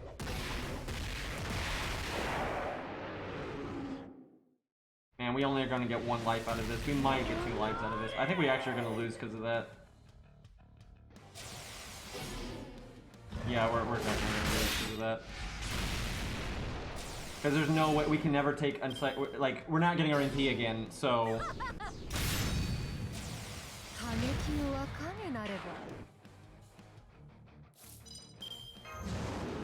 I should have just waited, I think. I should have waited, because I could have had the attack up back. By the way, if we were 10-10-10, we would have already had the attack up back. Feels bad, man.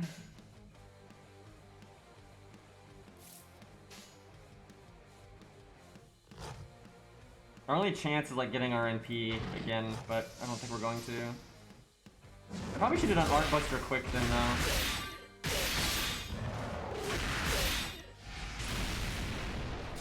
Wait, why is she on her last life? What? How did we win? Can I not count? I swear she's supposed, because she cast the regular guts, so she should have had 4. Oh yeah, and our guts came back. Lol. Although she's gonna NP, so our guts wouldn't work. But why is she dead? Can I just not count? I'm confused. I swear she should have 1 life left, but she doesn't. So I'll take it. Her regular guts wore off. Wow, that's bad. That's some unfortunate timing, Ushi. Okay, let's try Nobu.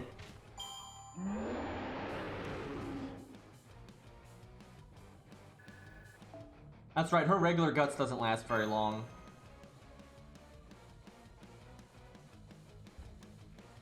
And see, Herc is smart.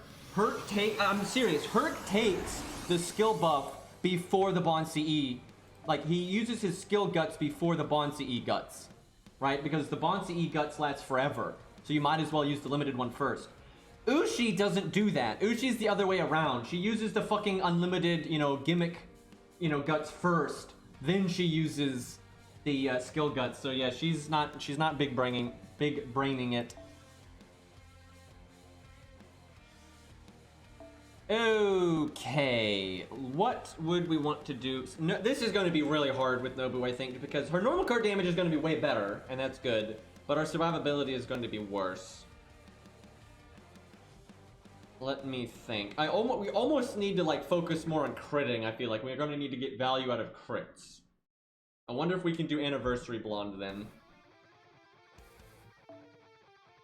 Basically, we're going to have to get some really nice value out of But then we don't have an evade. Is that worth it? Is a big crit turn worth not having an evade?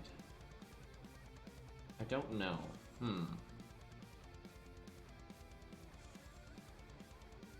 We'll try it. I feel like there's like no choice. I mean, you have to get value out of the crits here.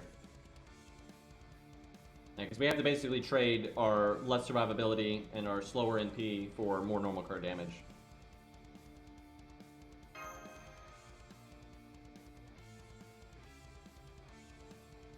I should have given Herc a dot command code, because Herc can carry more like weight if he just has a fucking dot command code. God damn it. And then we want to do Beowulf next.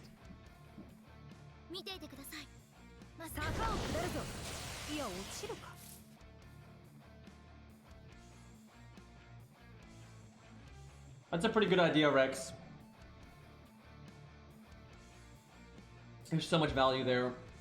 And I mean, they might do an event like it before it comes back, but yeah, when they rerun that, there's so many CE bombs. I should probably do the same thing, to be honest. I've been using a lot of FP for nonsense, but my main still has about 1 million. But I try to use my FP on my main to kind of not let it get too high. But yeah, really, I should just stockpile it for that. A really good opening hand. Actually, no, it's not. The reason is... No, this is terrible. So yeah, there's no point in NPing like right off the bat. It doesn't do anything, because the boss will still have the resistance. And then Shin got his Buster card, so I couldn't remove the shield. So that was actually atrocious. In a normal situation, that would have been good. We actually probably don't want starting NP, because there's just no point in NPing on like turn 1 or 2. I don't know, it depends. If the unit is so slow, if you want to NP on turn 3, basically you want to NP on turn 3. If the unit is like so bad at getting their NP that they would need starting NP by then. But yeah, like you do not want to NP on turn 1 or 2, because you won't do any fucking damage. I don't know if Nobu's gonna need the starting NP or not. I'm not sure. Let me think.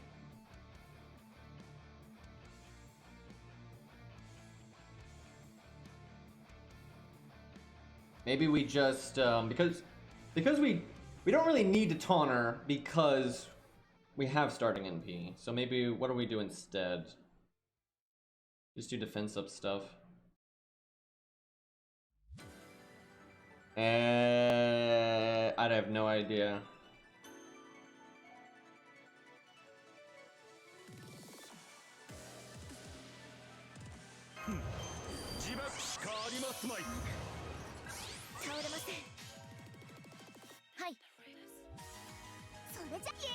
Maybe I should focus more on Mash's NP game.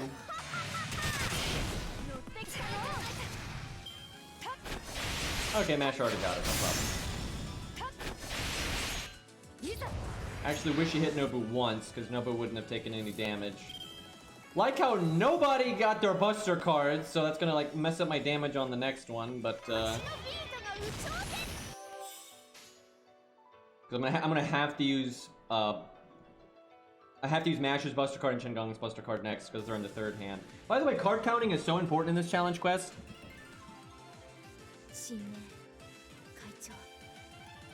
私は最悪の席に立つ。最強気？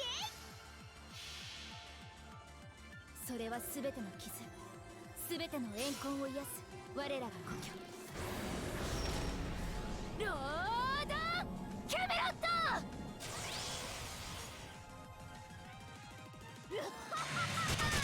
Actually, card counting is not always useful. There's a lot of setups where it doesn't even matter because you're doing like double Castoria, you know, Luffy 3-turn LOL NP every turn nonsense, or same for Edmund and Lancelot. Like there are lots of times it doesn't matter in the slightest.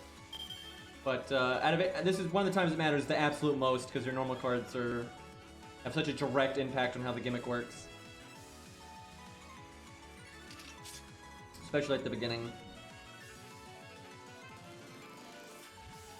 So we get Burning Field from our NP, right? That's how it works, right? And then our third skill is to get an attack up if we have Burning Field.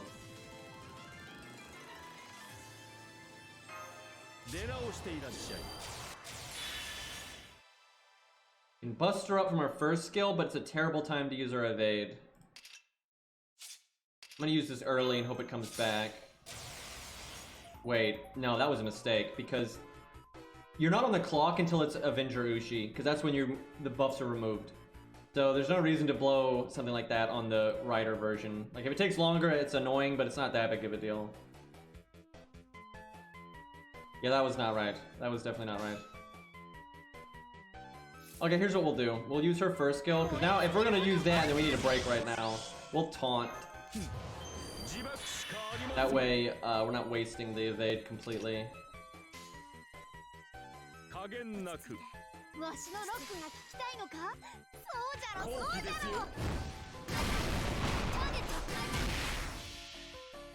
ろ。 I love that one guy saying the deck wasn't like intended, it's supposed to be random every turn when it so clearly isn't.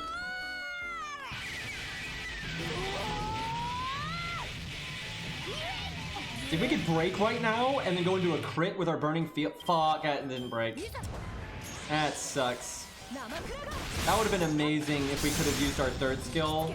Like if we got if we had broke right there, use third skill, get the extra attack up, get Star Absorb. Never mind, she didn't get any fucking cards anyway. This sucks though.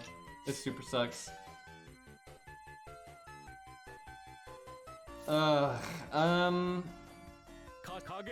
This mash NP gain.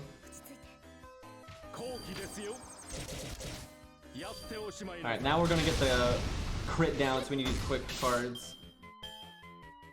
The deck just shuffled, and thankfully I don't think we got any of our quick cards, so we'll be able to.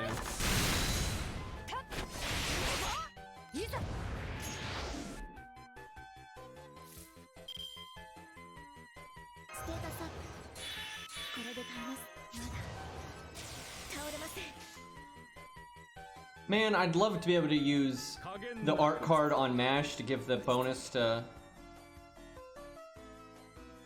Nobu. But I gotta use it quick, so. Okay, thankfully her shield is gone now, so now we can actually fuck her up. You know what? I think I should not have NP'd with Ushi at all. Nobu. Nobu. I mean, I'm confused because Ushi used to be an albino goblin, and Nobu is a gremlin, you see, so it's been conflated in my brain. But yeah, I think I should just not have NP'd and let her get the battery, and then NP'd now when the shield is gone. Because when her shield, I think we would break this turn if I had saved my NP, I think. And now, God knows how long it's gonna take us.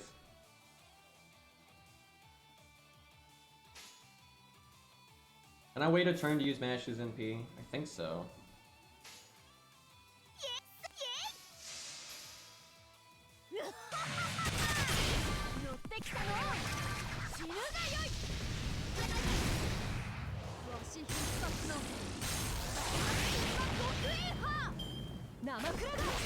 Damn it.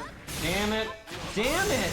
Way to triple attack Nobu on the one turn! I'm like, I don't need Mash's NP!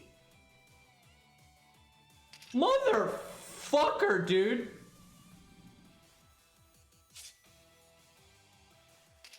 So I like default better. I really do like default better. I'm not liking. I would have liked Anniversary Blonde if we could have already broken by now, but we did. Oh, this is just. This isn't a travesty right now. The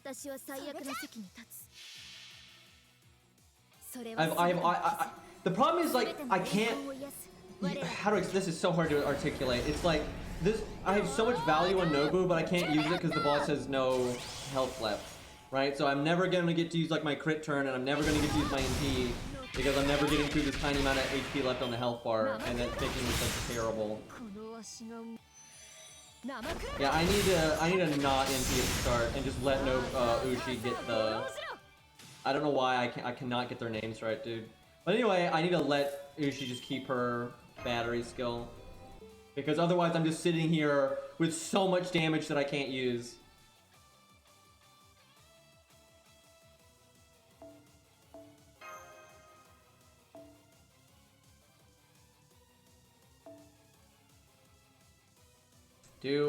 I'll stick with Anniversary Blonde a little bit more. I do want to see if I can get a crit turn in.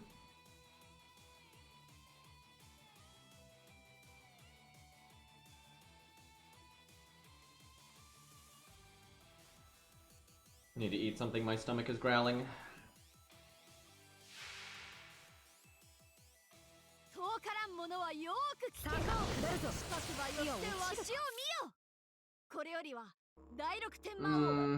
Not a fan of this opening hand, but at least, well, Nobu, Jesus, is that a long enough fucking voice line? Anyway, at least Chen didn't get his Buster card, and that's all I really care about. When Chen gets his Buster card on hand 1, you were pretty fucked. Needs to be longer, yeah, it's not Aussie level yet.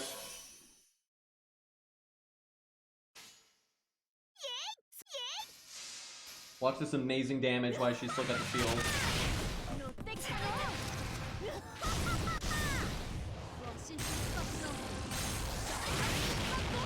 I mean, it was actually more than I thought. Not that it was good, but it was more than I thought.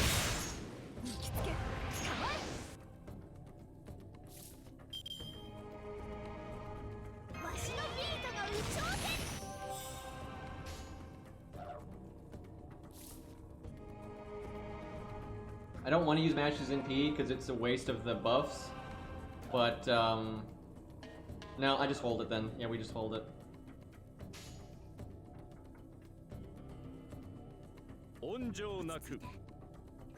Shame that Mash didn't get one of her Buster cards that turn. I think Nobu still has 2 Buster cards left, so she could have done NP BB, but I'm gonna have to do Mash's B because otherwise the buff. Wait, no, we're not NP next turn. What am I saying?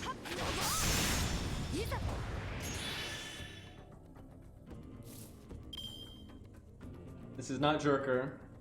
We're not doing that nonsense. Okay, now we want Mash's NP, I think.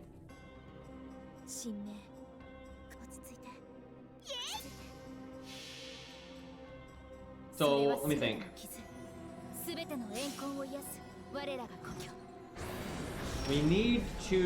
We're gonna need to do like our quick cards super fast.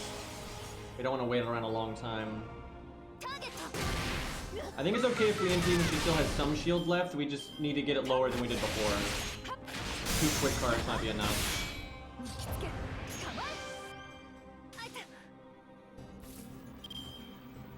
Fuck, we only have 1. Well, we'll NP next turn then. I like how she's healed back all of the damage that she's taken.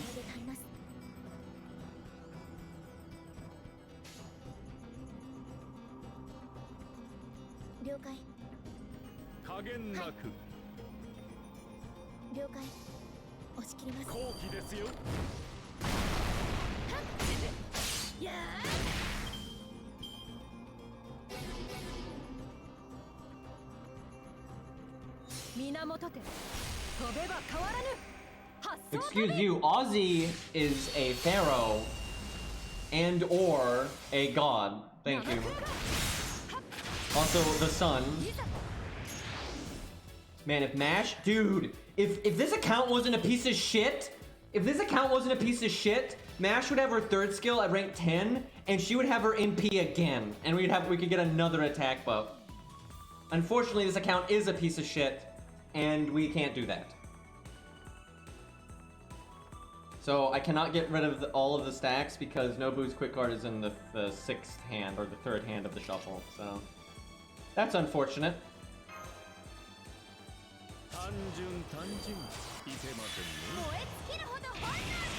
Can I afford to taunt her? She doesn't have as much defense stuff going on.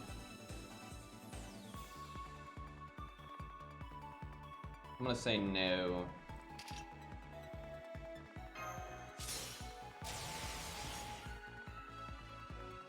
Wait, wouldn't the dream be breaking without using Qingong's 3rd skill, so that when you do the crit turn, you get the crit buff? I feel like that would be pretty good.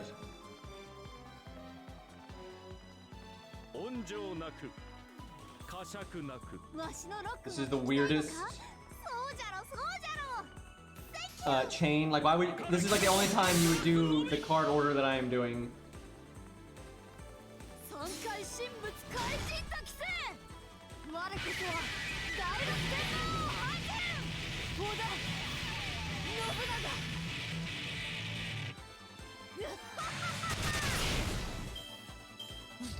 $6,000 life? God damn it. And so if Nobu had gotten her fucking quick card in the 1st or 2nd hand instead of the 3rd hand, we would have broken there. That is so fucking lame. That doesn't work again. That literally doesn't work again because now the burning field's gonna be gone because of the evade. I guess I could have done the sure hit. Would that have been worth it? Doesn't the attack up last 3 turns? It does last 3 turns. Yeah, we should just sure hitted it then. I think. I'm not sure. I think that's fine. I think we should have done that. I'm gonna be right back though. If I gotta grab like a granola bar or something because I'm like dying over here. Yeah, for some reason I was thinking the attack buff was only 1 turn, but I think it is 3 turns, so I did that wrong.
You know, honestly, it's kind of nice that Nobu has that sure hit because he can bail you out.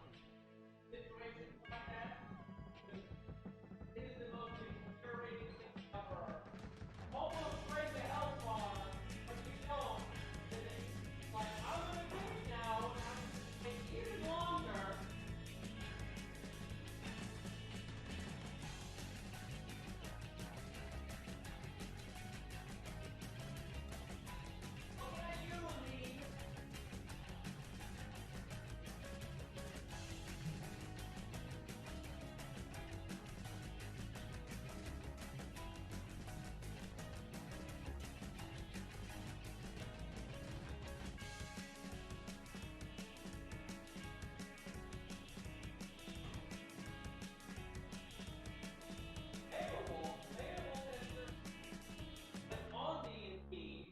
So that's probably not going to sync up right.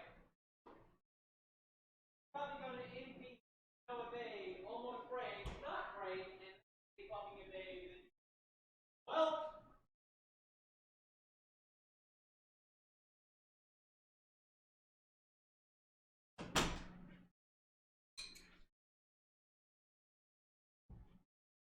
I'm back. We had like no food that I could actually just eat, so I'm having to I had to make cereal, so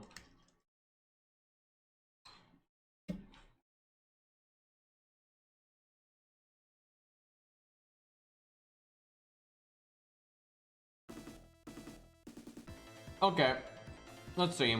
Well, this opening hand is a loss because Mash got both of her Buster cards. Thanks, game.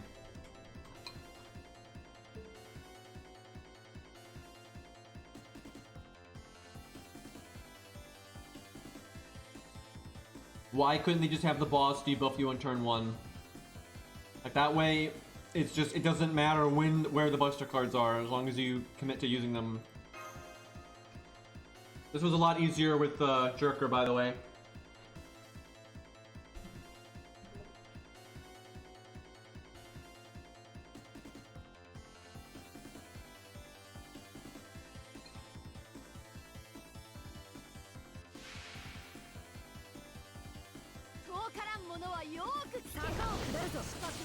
Nobu will work here just fine though. She can do it. Especially if you had your own Nobu and you were summoning like Merlin or something, then you'd be super fine.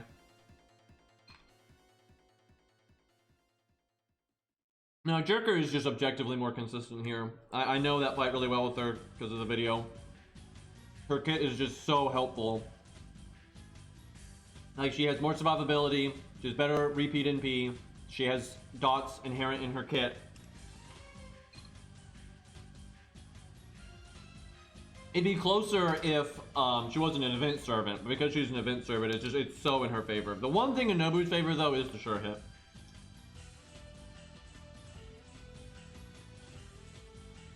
Like, you can win this with Jerker very consistently if you're playing well.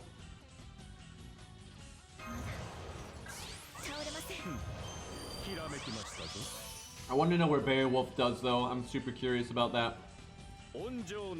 Like, how does he size up?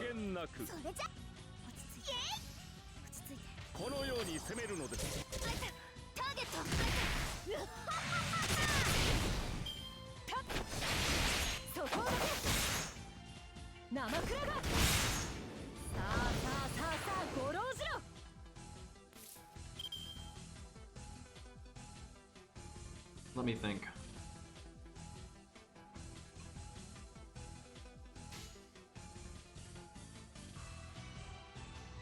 I don't think we mash NP. It took me a while to min-max like what skills to use on what turn. But once I figured it out, this challenge quest was actually pretty easy for Jerker.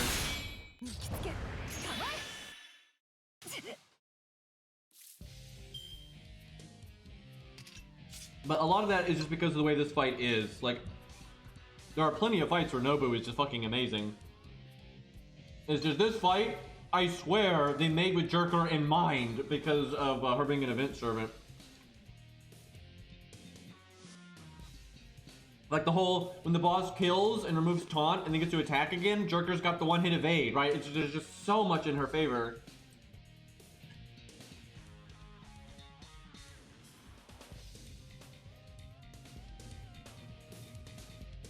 Okay, so I need to Chen Gong Buster.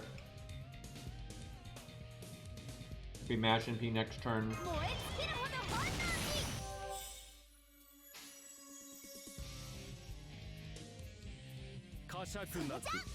I don't even know why I'm trying to do damage because she's just going to heal it all back.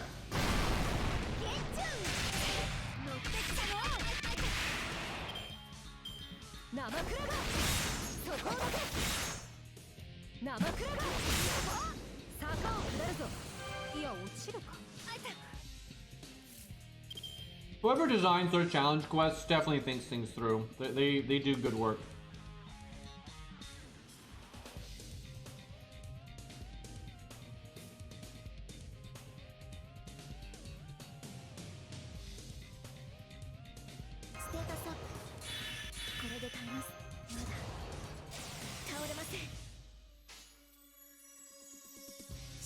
I really need to get Match's third skill up though. You could totally double NP with the way we're playing this.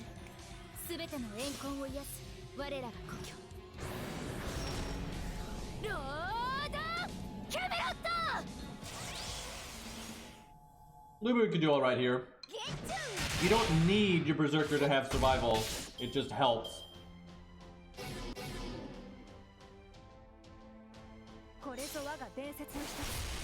Lubu wouldn't be my first pick by any means, but if you ever need to do budget stuff, you don't have better options, really.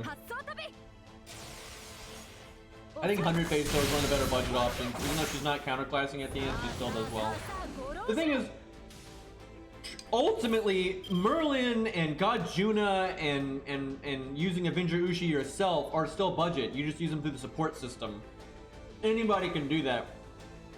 And like, you could summon Avenger Ushi and just protect her, and that'll actually make this fight quite easy. Like, literally using Avenger Ushi against Avenger Ushi is very, very effective. Because she's a 100% event servant, so she does huge damage. Now, if she wasn't such a big event servant, she would not be very good here. She'd just be okay.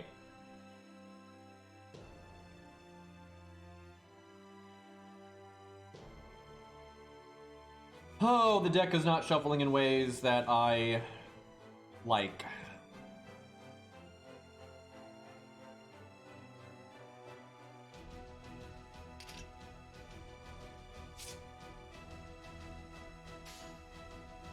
You know, all the quick cards are. I'm hoping.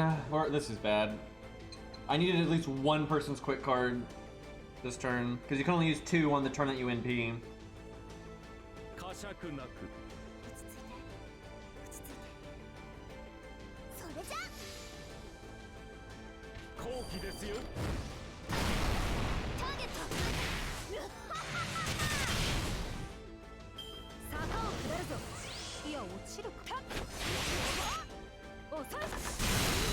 Really?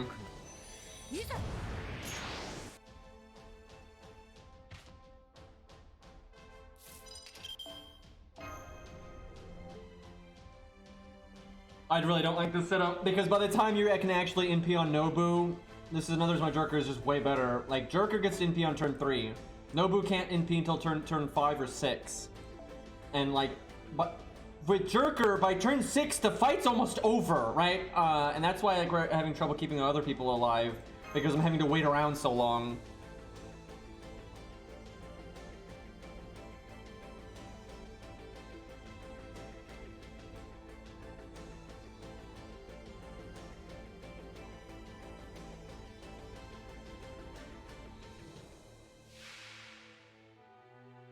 Because normally, like if a Jerker, you can let Nash die and then bring in Leonidas or George or someone to protect Qingong and keep him going. Like, this is significantly worse than the Jerker setup. It's not even close. Like, this is significantly worse. Now, there may be another way to play this setup that's better, but with me trying to play it similar to the Jerker setup, it's not working at all. Like, this isn't even... This is super shit. Like, you need Qingong to live for, like, not, like 9 turns. Like, good luck. And you can do that if you are cycling your taunts, but I'm having to not do that because it's taking us so long to break the first health bar. And like, I just don't even see a world where it, you know, it doesn't take. I mean, how long is her first skill's cooldown? 6 turns. I wonder if I can use it right now and then not use Qingong's thing. Would it be back? It depends. It'll probably be back.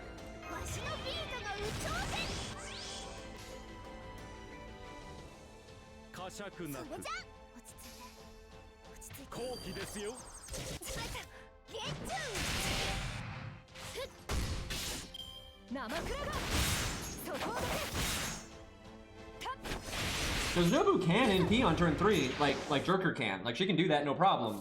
It's just because you can use her second skill and all that. You will not do enough damage unless you get crazy lucky. Not only will you, because here's the thing, Jerker, if I remember correctly, doesn't break on turn 3 normally either, but she gets it low enough that she can punch through the remaining health bar decently quickly. Nobu can't. I mean, dear God, we have so many turns and we just could not get through the fucking first health bar.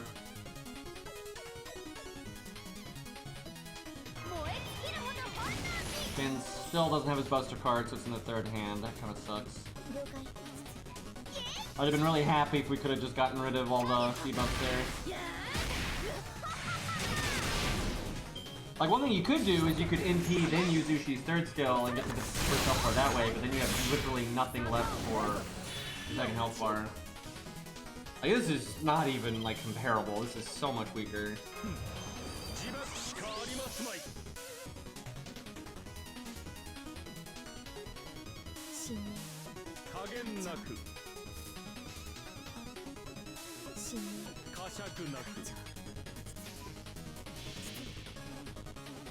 れは全ての傷、全ての怨恨を癒す我らが故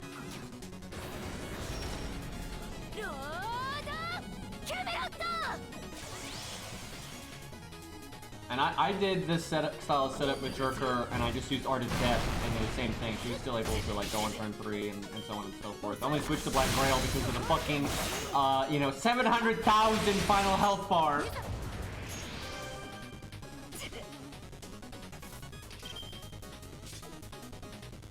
It is funny though, when I was using Art of Death, that setup was still similar, but I did do things a little bit differently, just because like you're going a bit slower. It's kind of funny how that affects things. But like you're just so much more prepared to weather like the weight. Okay, we get debuffed with okay, fuck, Nobu already got her quick card, so she won't be able to get rid of the thing. I think you probably only need to get rid of 2. No, we already tested that, it didn't work. And Mash has no NP gain.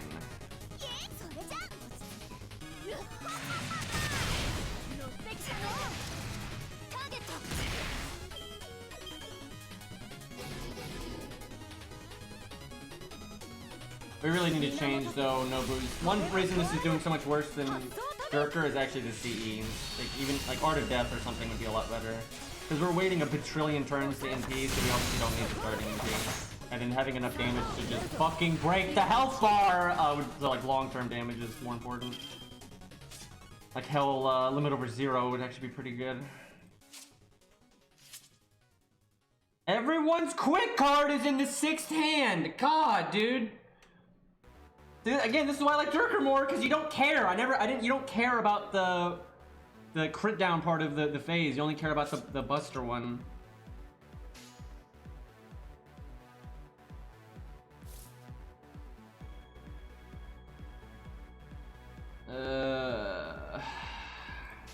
Like literally, we're in the exact same boat we were on in turn 3. Like nothing has changed since then. Like that's why this is bad, because like it's so much slower.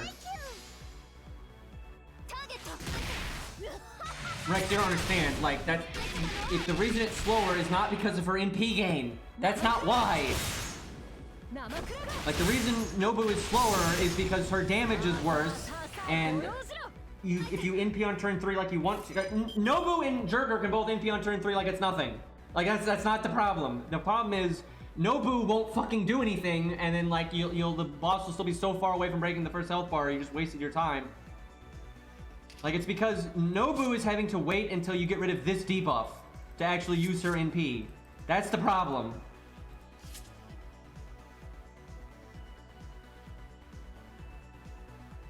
Well, I will say the deck literally shuffled in, I'm not exaggerating, the deck shuffled in the worst way possible because it put all the quick cards in the final hand, but then it put Nobu's quick card before we even had the debuff.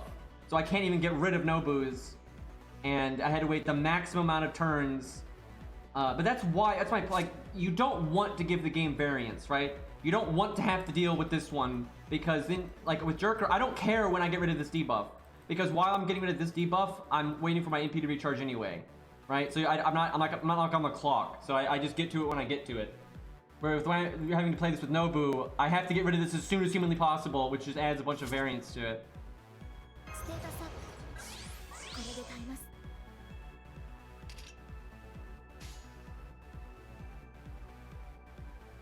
I cannot fucking believe though that the deck shuffled this way.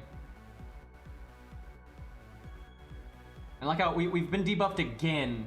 Like this is just nuts. And so now we're at the point I don't want to use Nobu for this. Like this is just not good. Because now I'm like, I've waited, we're so many turns in, and it's like now my supports could just die.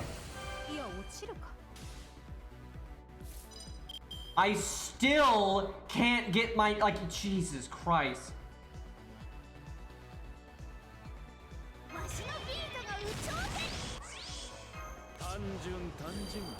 Like, I still can't get rid of the fucking shield right now.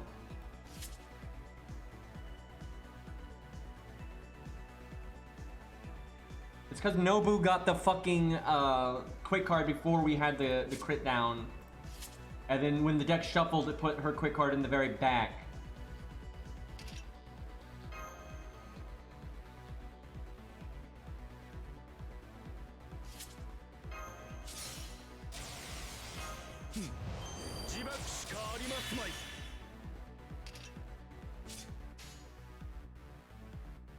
This is so lame.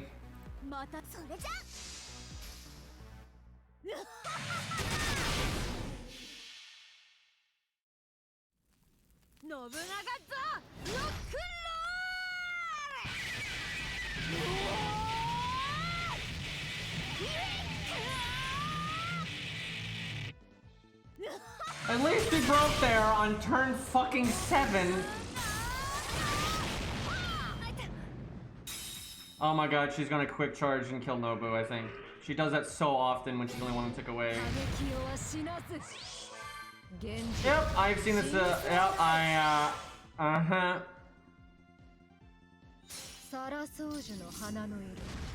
That's yet another reason why you don't like want to be going this fucking slow and you want to NP on turn 3 because when you give it the NP gain buff and then you can break and not be in the situation. She still no, she still would have died even with the guts. Well, she would not have like died for sure, but she could have died because she removes the taunt with the NP and then she can just attack again. Gutsies are not very good here, honestly. Like, I know this fight really well. Like, I know this fight very well from when I did it the other day. And Nobu is way worse than Jerker here. Now, you can absolutely make Nobu work. And obviously, you know, a normal person would probably be using stronger supports than I am. But, this is very noticeably behind. Now, I will be curious to see how this does. I want to, because she almost broke on turn 3, but well, not exactly almost, but she did well on turn 3 when she did not have very much damage up. Yeah, I don't think you ever want to play it the way I was just playing it. That just adds so much RNG into everything. Like, you need to NP on turn 3. And then, it's okay if you don't break on turn 3, but then you need to be able to break in a very short period of time, right? You need to be able to finish off the health bar in a turn or two. Not like, you know, 8 fucking turns.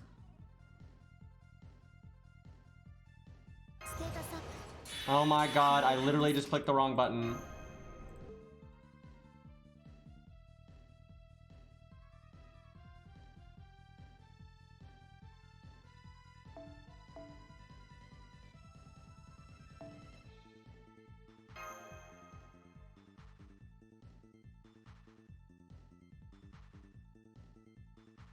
I like how I say this like every time I do this, but I cannot stand that when you beat a challenge quest and you go to play it again just because, it asks you every time, like, are you sure you're not going to get the rewards? I just, like, yes, after playing this game for 5 years, I need to be reminded of that every single time I click a challenge quest. Like, wow, no, I didn't know that. Even, and like, then you can beat it again and again, and it'll still ask you, like, you forgot or something. Like, it's crazy.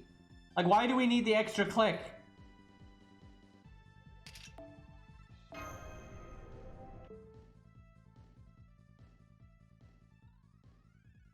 It really should just be a toggle. Like, it just, things like that should just, you should have a, like, when it comes up, there should be a thing you can click in the middle where, like, don't show this again, right? Because it's just, yeah, it's only one click, but I've just always, the principle of it, I'm just like, why? Like, I've been playing this game for so long, I don't need to be told over and over again that beating a challenge quest more than once doesn't give you a reward. Like, oh no, I thought I could, like, farm lores.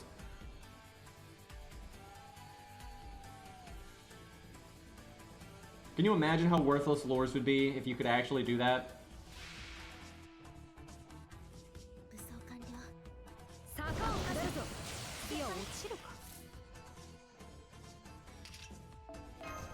Love getting Chenkong's Buster card every opening hand. Yeah, I hadn't thought about it really until doing this with Nobu, but it's like if you're having to delay your NP, you're basically doing the RNG that I'm doing right now twice, right? Because you need to not get your Chenkong Buster card on the opening hand, and then you need to not get anybody's quick card on turn 4 because the debuff's not there on turn 4. That's terrible. You do not want to have to deal with that. Like, you only want to have to deal with the fucking first one.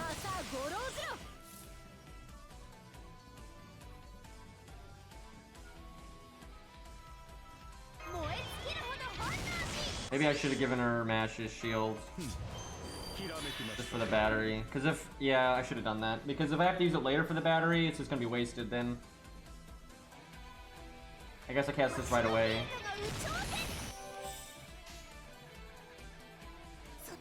I'm assuming that's her best NP game combo in this situation.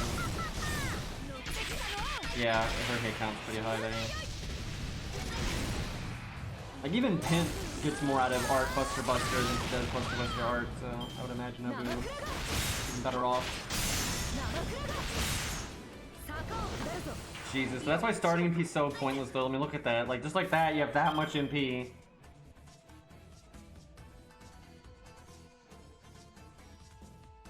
I will say, Nobu's synergy with Black Grail is awesome because she offsets the turret with this. Because that actually really adds up in a fight this long.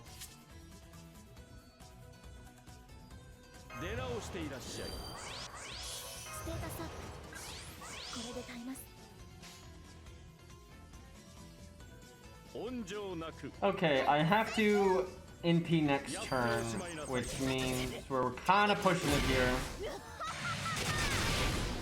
I need to be attacked. Yeah, that's where I should have used Mash's. I think we got attacked, but I should have used Mash's thing instead of the evade, because I would have had a extra 20%.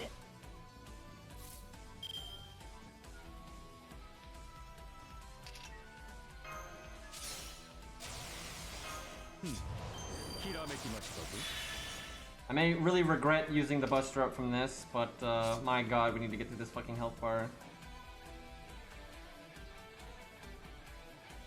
Nah, I don't think I should have done that. Because now... she hasn't NP'd yet, that's the problem. Like in the same boat we were in last time. I mean, not exactly, we're way ahead of where we were last time, it's just, we're one tick off NP, and it's not great to break then unless you have 2 taunts. If you have 2 taunts, it's fine, because then you just taunt now, and if she doesn't quick charge... She almost always quick charges though, if she's only 1 tick off and you break her health bar. Greens, by the way. I'm not 100% sure we're gonna break. I'm gonna say we're not gonna break.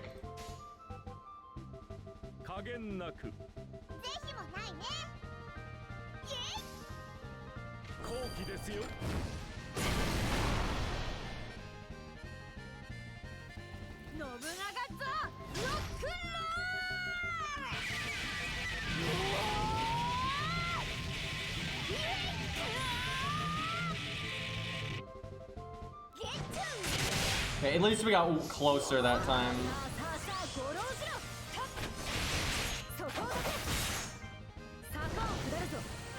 The thing is, if you're not gonna break though, you want to be able to like get close to breaking without using this.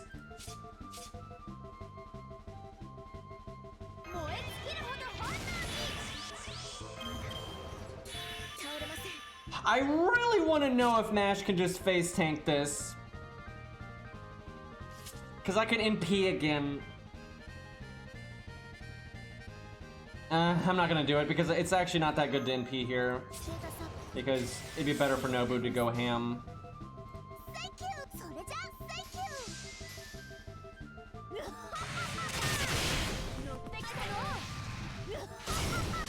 Fuck, she didn't break. God damn it! She'll at least break next turn though, I think. We only have 2 cards of hers left in the deck though. I could have made the stars and broke there, but I mean, good lord, you can't use that much resource on the first health bar. Because that's what I'm talking about with Jerker, you can literally break the first health bar and use basically no resource at all, and like, I can't use it. The whole reason, like, what I want to benefit from Nobu is to get a big crit turn later on, right? That's what I'm gunning for. That's how you can make up for... Like, she's clearly behind on the first health bar. It's very noticeable. But you can potentially make up for that in the second health bar with a big crit. I don't know if it'll like even out right or not, but it might.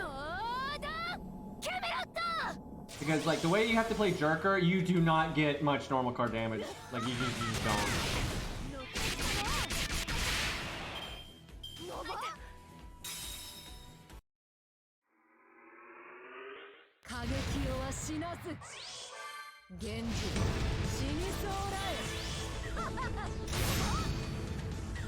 Also where we just don't have enough survivability to set up.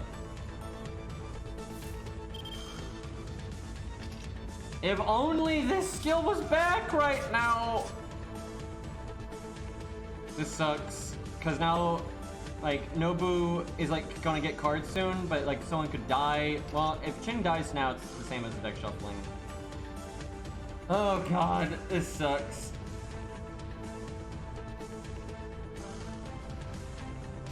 I can't have Nobu in P because she doesn't have a Buster card. Do I guts her? I think we just have to pray to RNGs this year. If Nobu doesn't die this turn, it's decent. If Nobu dies this turn, it's absolutely horrible.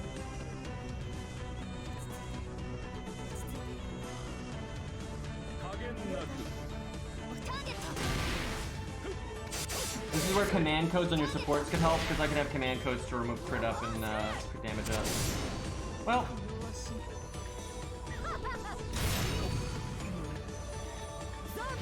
Yeah, I don't think nothing works here. Like, there's just so many problems. Well, I shouldn't say she doesn't work here. She doesn't work with this account here.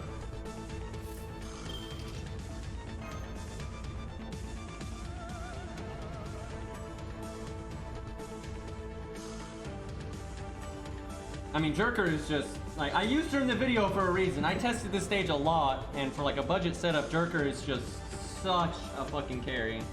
Let's try Beowulf, though. I never actually tested him, because I was keeping it to 3 stars and in welfare, but, now I'm just testing other, like, 4 stars, just because. You know, now that I've beaten this, I don't need to do it on this account. We could do it on the fucking, main account. But then I'd have to switch over to Samsung decks, and I'm too lazy to do that.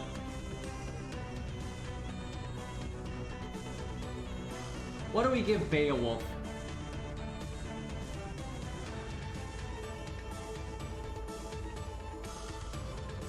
I mean, Jerker's not a 3-star either, Rex.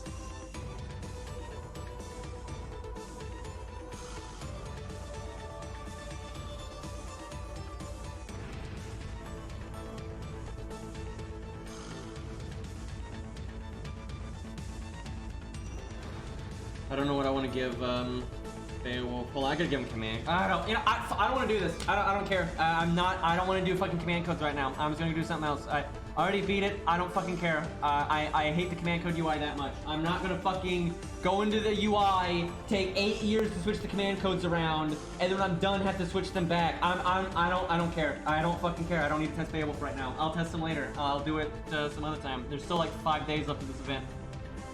Like, I can't be fucking bothered, dude. I cannot be fucking bothered to do all that nonsense. I already beat this fucking thing on this dumbass account, so fuck it. And really, I know that I'm not a noob. I know this game very well. I don't think even Beowulf is going to keep up with why can't I get anyone's names right now? With fucking Jerker. Like, I don't think any of the 4-star berserkers are going to keep up with Jerker in this fight. She's just literally, she has everything that you want for this fight. Like, she has a lot of soft survival because of her first skill. She has really good repeat NP gain and burst and loads of damage up. If she wasn't an event servant, I think it'd be pretty close. But because she's an event servant, it's just, I think she's better than all the other 4-star berserkers. Now, I don't know if she's better than all the other, like, 4 stars, like, all the classes, but of the berserkers, I don't think anybody, let me look. If there's anyone else I'm forgetting. Maybe Atalante would be one I'd have to actually use, because she's so weird now with her new first skill. Like, her value is kind of all over the place. Maybe. I don't know, though. She doesn't have an upgraded NP, blah, blah, blah. Although she does do NP Seal. I'm not gonna lie. NP Seal would be fucking awesome for this fight. Yeah, I don't know. Atalante Alter might actually do really well. I didn't really feel like this event was that long, to be honest. I thought it was really easy. Like, it took me no... I mean, I procrastinated on this event more than I normally do. I played FGO way less during this event than I normally do because I found this event fucking boring. But it's like you do 10 stages each area, and that if you do that and you pick the right nodes, you'll get all the other missions for like killing this many archers, this many assassins or whatever. And then that's it. Like, you literally just do 10 of these, 10 of these, 10 of these, 10 of these, 10 of these. That's it. Right? Like, that's harder than Saber Wars, because Saber Wars was basically the same thing, but 5. You literally, although that one was, this is 10 of any of these 3, right? Saber Wars was 5 of every free quest. Like, that's literally Saber Wars 2, was you do every free quest 5 times, and as long as you, like, are smart about it, you'll pretty much have beaten every fucking mission that way. That was, like, the easiest ever, but, I mean, this was nothing. This was super easy. You can absolutely beat this without apples. I barely used any apples on my main account, and I cleared it. I cleared the 100 missions like 3 days ago, and I barely used any apples. And so that was 3 days, and then plus the 4.5 that we have left. Like, you clearly can do this without apples. It's not even close. You can do it so easy without apples. Okay, what does this account need? Like, what do we actually need to do? Oh yeah, there's still CCC. We haven't finished that, but I should probably do that next stream just for like VOD's sake.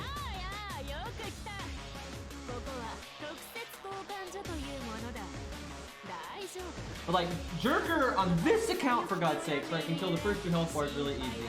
And a more cleaned up account, you can do all 3 health bars, right? That's nuts. There's no world where you're getting that kind of value on a comparable team with Nobu or Beowulf. There's just no way. Like, they could, if you get lucky as fuck, they could potentially do the first 2. At best. But you're never gonna go, like, the full distance. And I think it's really hard for them to break the first 2, where it was fucking easy to do it on Jolter. But Atalante, I'm not sure. Now, obviously, if you have better CEs and better supports, then it's fine, but that's, you know, when you need more help, that means you're more behind. Okay, definitely need to buy these.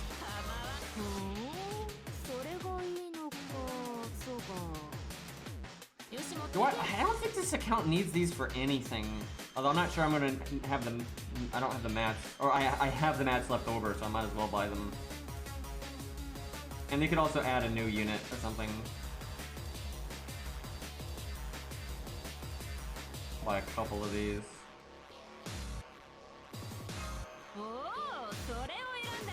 Yeah, I might as well.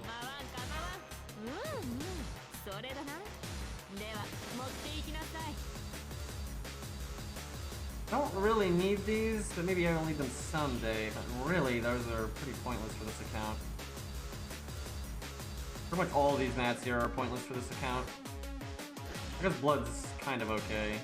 Do I buy these? Ugh, no, I don't think so.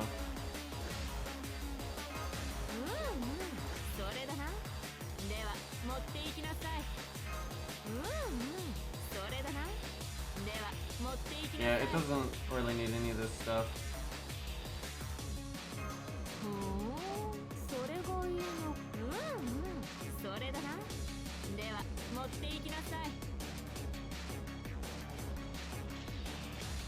Oh yeah, I need to buy that.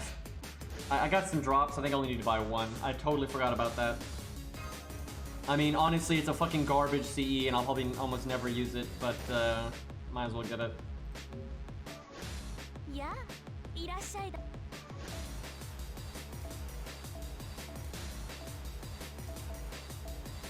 Yeah, I only need 1, I don't need 2.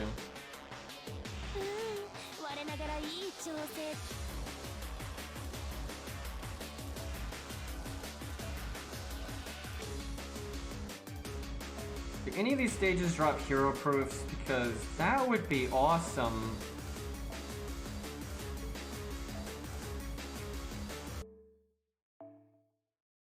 That's okay, that's not too bad. Like, bullets are used for a decent amount of things.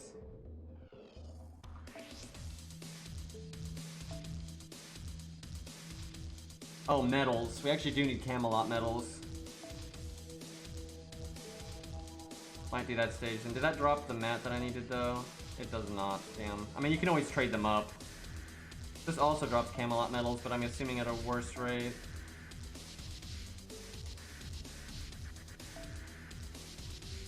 Yeah, I should probably get Camelot medals. We're trying to make Lantoria be a thing on this account eventually, so...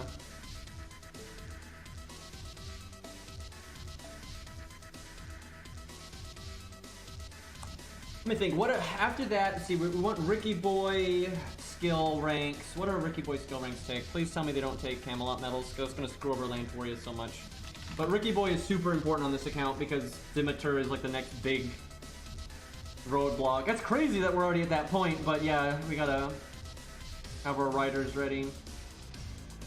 He takes Void, Dust, Joy, and then like Silver Crowns. Okay, actually it looks like we're looking pretty good on his stuff other than maybe the gems. Let me check here.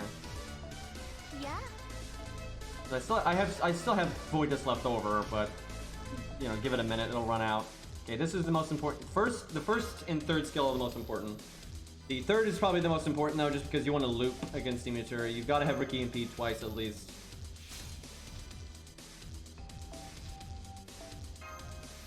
And the best way to do that is to have your art up. But the first skill is important for not dying because the boss is AoE.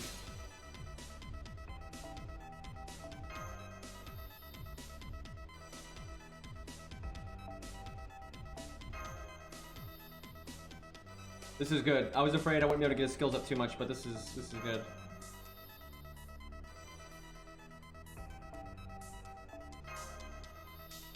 I think we might give him the lore. I'll wait. We're not at Demeter this second, but he might be worth slapping a lore on this early on, just because we're gonna need him to carry. Pretty much him and Ushi.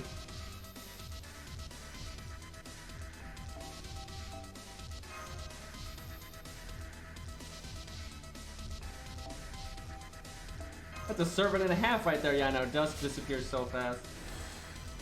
That's still because of Babylon, though. We haven't used most of the dust from Babylon. It was Babylon, and then right as Babylon happened, we did another event that gave Void Dust.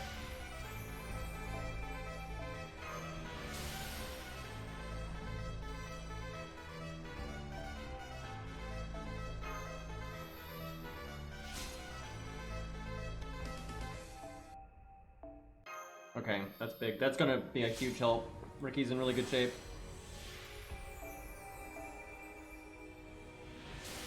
Martha would be good too. Maybe not, I mean, she's probably gonna, well, I don't know if she would live long enough to ever use this skill twice, so I'm not sure if it's worth the gems or not, so I'll hold on to that.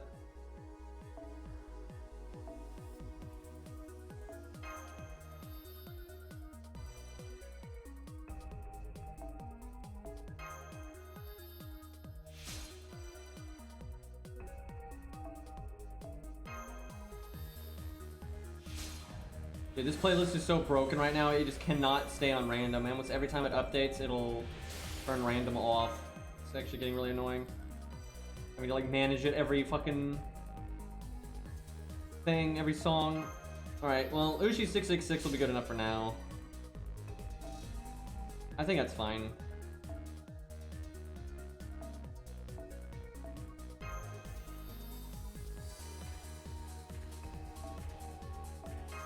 Okay, I should have done this before I was doing the challenge quest. That would have made it a lot easier. It's more NP gain and off the cooldown. Like, why didn't I do this earlier?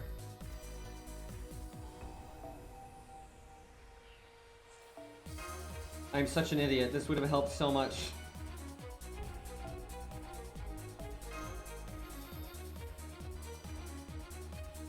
Okay, that's definitely worth a lore. It's never a mistake to give Mash Sentence in. I could have... Why did...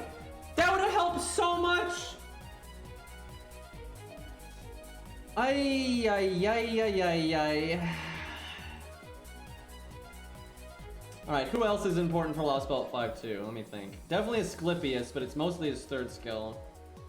The other stuff is fine, but it's not that big of a deal.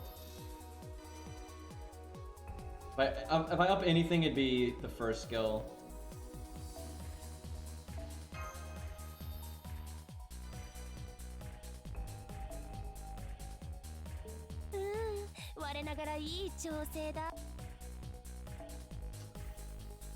What else is going to be important? Fuma is going to be really important.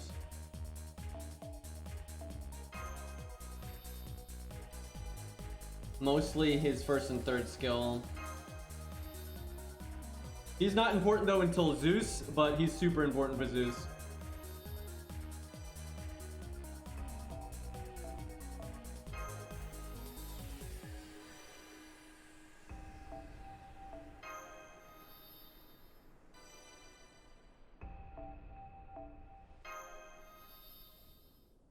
If I could get his third skill maxed, I'd be really happy, just because the more defense down, the more of a support he can be, and that's important.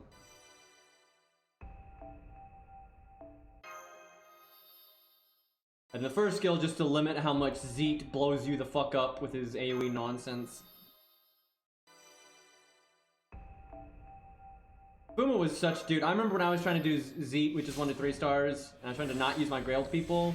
It was tough, man, and the real turnaround was when I just thought, wait, couldn't I just use Fuma in the front? And Jesus, that helps so much. Because first off, it was just more survivability for Romulus. And then if you got lucky and Romulus didn't need it, Fuma could use the evade on himself to just make sure he lived until you got his NP off. And you know, the buff blocks stop Zeus's evade or invulnerability or whatever the fuck like if you almost break Zeus's first health bar but you don't, he casts a survival skill, right? But if you have buff block on him, it'll fail. Like that, between that and then just giving the defense down to Romulus and everything, and the crit down so Zeus was less likely to crit everybody and stuff, it just helped. It made it so much easier. It was still hard as fuck, don't get me wrong, it still took a while to figure it out, but that really was the turnaround. It was that and putting fucking 500-year obsession on Mozart. Because then Zeet didn't get his like top and bottom sections back.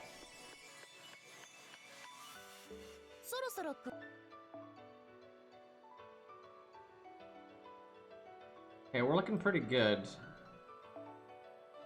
This is always a good investment because we use Qingong so much. But we'll hold on to the caster gems for now. You know what I should do is actually I should go do. Screw the well, now I need to do this. But we need to do Fuma's upgrade, get his third skill and everything. But we'll do this for now.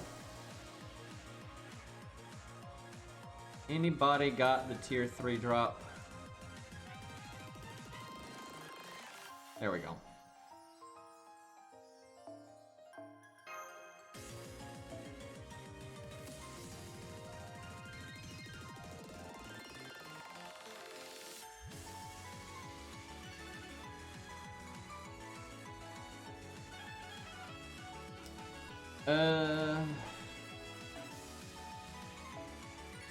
This is where having Billy would be nice.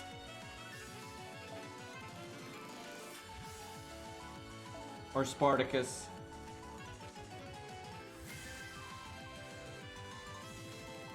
Like if I had a luxury level up, I would definitely level up Spartacus, just because for farming he'll help a lot. But we don't need him for Lost Belt, so...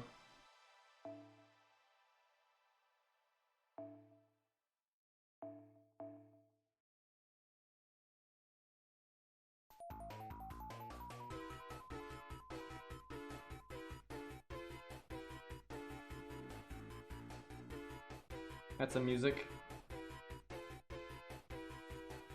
I have no idea who to get Bond on in this account. It's like, it doesn't... Most of the ones that really matter are done, alright? And then it's Arash and Hans, but I'm already working on them. So I'm like, I don't really know what to give Bond to. I guess Chin, fuck it. There we go. Why not?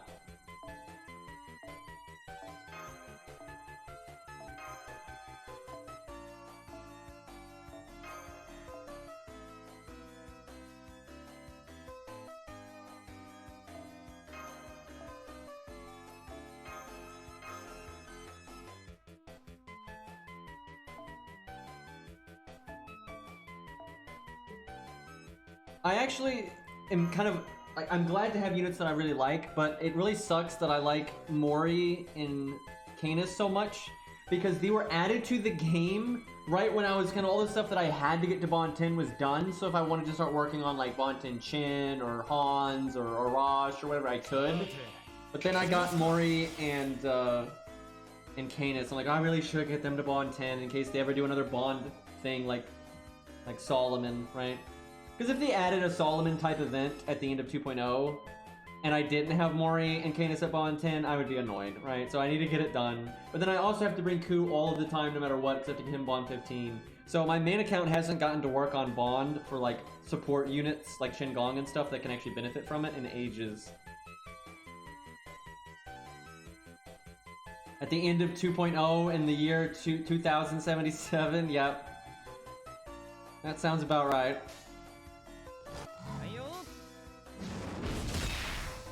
Yeah, I probably have enough time that I don't really need to run. I just figure get it done, get Mori and Canis done, and then I won't have to worry about it. But then they're gonna add they'll finally add someone else. They'll add Green Knight or something, right? And I'm like, oh, I gotta get that to Bond 10. But as long as I only have to work on one, it's fine, right? The problem is I'm having to work on Ku, Mori, and Canis. But Ku's not gonna be done for a long time because he's almost Bond 14, but then have to do Bond 15. And Bond 14 to 15, I think, is longer than Bond 1 to 10, I think. Either that or just slightly less. Yeah,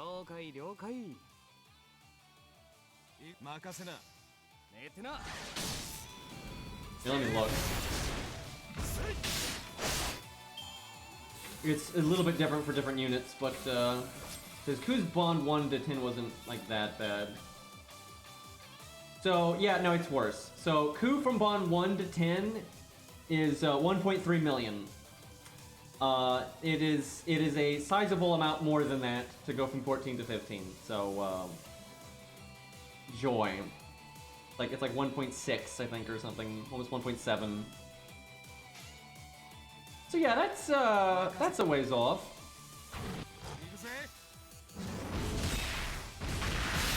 The Bond 11 to 15 is all the same, but Bond 1 to 10 is not the same. Like different units have a different amount.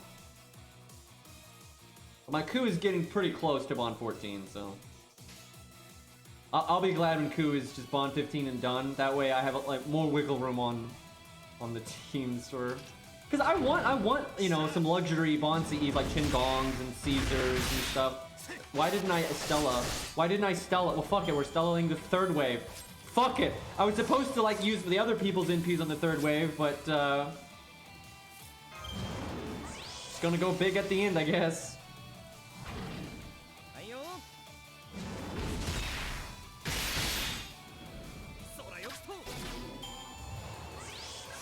The thing is, I suspect that they're never gonna do anything with Bond 15, but just in case, I gotta get Ku up, right? Just in case. And I really stand by this. If they ever did something with Bond 15, like with a Guadia style event, or Solomon style event, what they would probably do is most of this damage scaling or whatever bonus it is would be from Bond 1 to 10, overwhelmingly. But you'd get like massive diminishing returns, but you get a little bit of something up to Bond 15, right? Like just like barely anything, but you get something, right? But if that is the case, I gotta have the max, man. You gotta have the highest there is. Only on Ku though. I don't give a flying fuck on anybody else.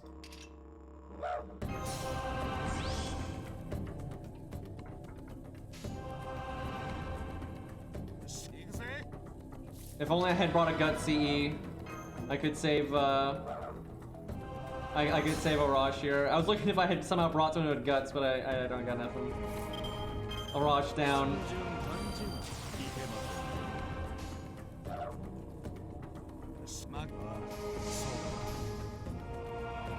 This isn't new. This is from Divinity Original Sin. That's such a good game. I wonder if that would be a good stream game. I don't even know. I really thought about it. There's a lot of you can have some fun in that game. I haven't played it in many years, so it'd be pretty fresh to me. Oh, hi Bond CE. I mean event CE. And the only reason I was farming this was to get the mats, but now I don't even need the mats. But there's a lot of the combat in that game is very open, you can do so many things. I don't know, maybe that would be a fun game to stream.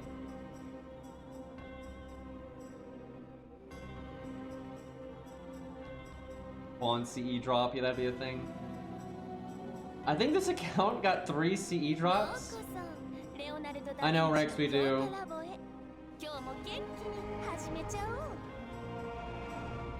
Cairo just wants a 4th. That way there's 2 people that haven't played it before, right? But I don't know if we can get a 4th. Oh, funnily enough, although I have played it before, I never actually beat it. It's a long game.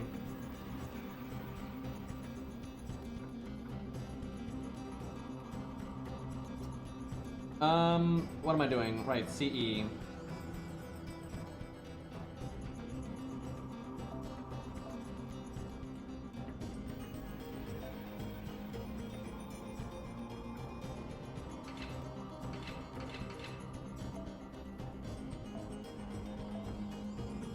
What's sad is this really is not a good CE for Herc, even for farming and stuff, just because you're probably not going to crit, and the bus drop is only for crit.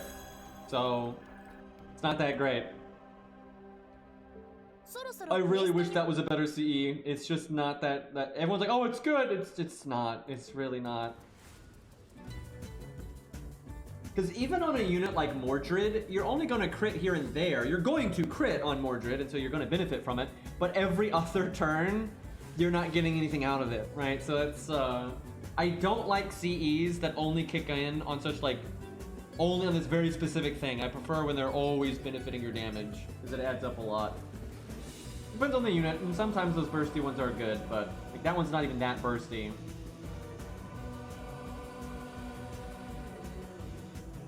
Alright, let's get Fuma's upgrade done. So there's that one, and do we have, is there an interlude too? Yep, okay. We'll do the interlude one first. Dude, remember when chat made me do fucking Shamosa first? This was still, it's like such a, like, it's still kind of a baby account, but it was like such a baby account. We had just beat Solomon, right? We did the old Ushi, Asterios, Han setup to beat Guadia, right? And then chat's like, now do Shamosa first! It was just stupid. God, that was a nightmare. At least we beat it after, like, you know, pulling out the majority of my hair.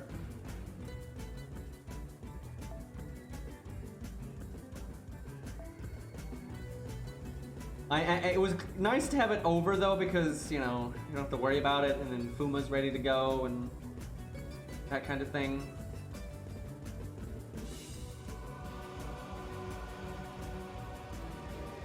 I don't know what the hell I'm doing with this team, but it'll work.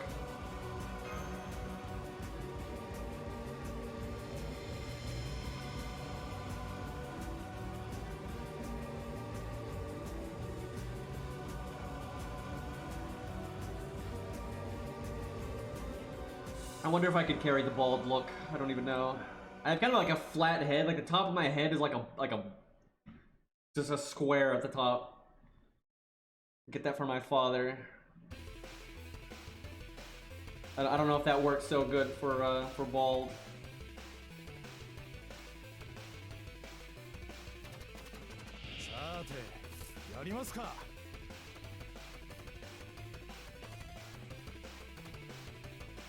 Green circle, yeah.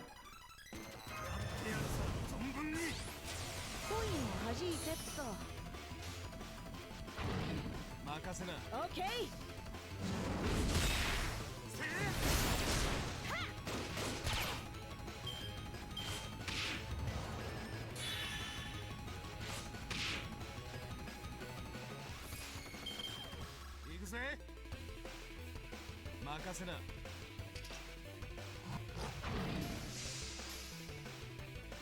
Hey, if you go bald though, you don't have to cut your hair as often, see? That's not so bad.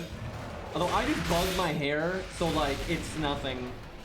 Like, I just get my hair super short, and it's no maintenance, like, at all. I don't even have to see a barber or anything.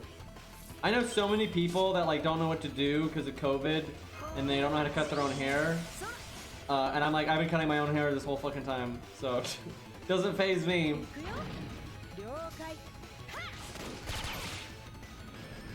Kind of depends. I do it fairly often. I don't like having long hair, like in the slightest, so. I have never let my hair grow out to any, like, you know, no mullet, no shoulder, not even close. I never let it get nearly that long. I did decently often. And hey, Juno. With the gifted sub to New, thank you, Juno. I don't think a lot of people can pull the mullet look off. I'm just saying, some people can, but that's a weird hairstyle, man.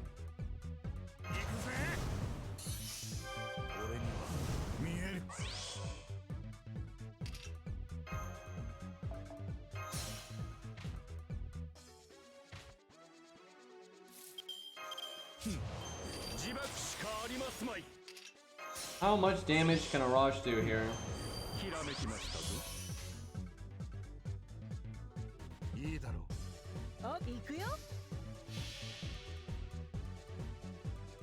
Ku's not exactly a mullet. I mean, let's mean Caster Ku, but like I would say regular Ku's hair though is way better than Caster Ku's. Like it's alright. Like Caster Ku's is alright, but I think regular Ku's is way better. And Proto Ku is probably doing the best. Proto Ku is definitely the most stylish out of all the Kus in my opinion, and yet he doesn't have an animation update.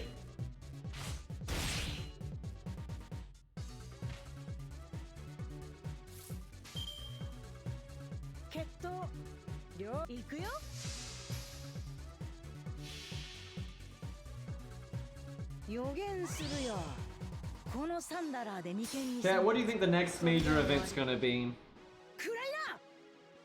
Because, well, how long do we have before the collab? We have like 2 months? Yeah, so yeah, probably just Valentine's Day then. I do think we're gonna see a Case Files rerun at some point. That's definitely gonna sneak in there. I wonder if they would do Valentine's, Case Files, and then the new collab. Or I don't know if that's enough time though. Maybe a filler event in there. Like download campaign or hunting quest or whatever the hell.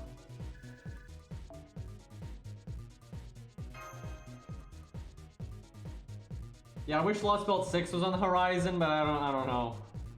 I think they think 5.5 was like enough, right? Which in my opinion it was not in the slightest, but I do think that's where they're coming from.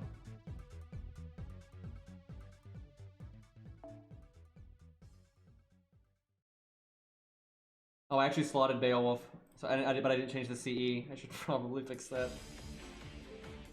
Let's try something different. Let's see, not Kiyohime. There we go. That's OP as fuck. That'll do the job.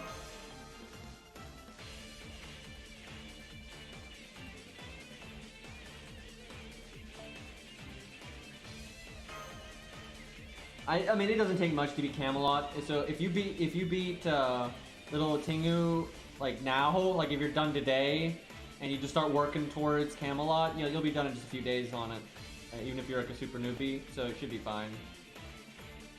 And even if you miss the first few days of like Case Files, you'll be fine. And honestly, I don't think Case Files is next. Wait, what date is Valentine's Day? I have no idea. Like what is the exact date of it?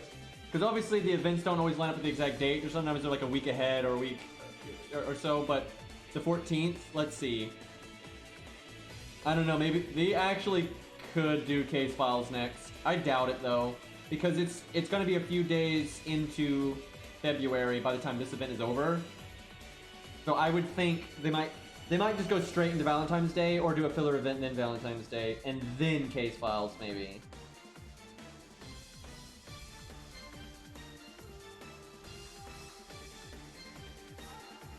Do I just have God Juna go Burr right now? They only got 50k, but why not?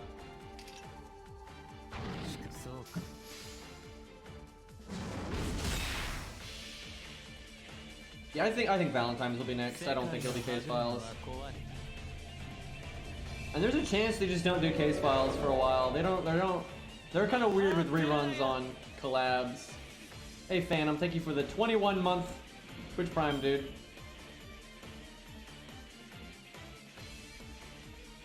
That was like the weakest thank you ever, but I'm bad at those. I like how this is a break bar trash mob. You don't see that every day.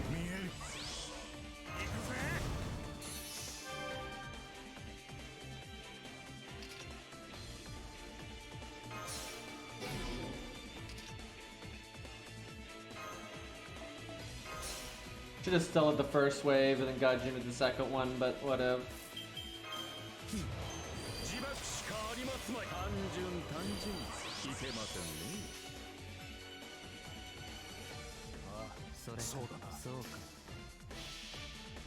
Got the danger tag.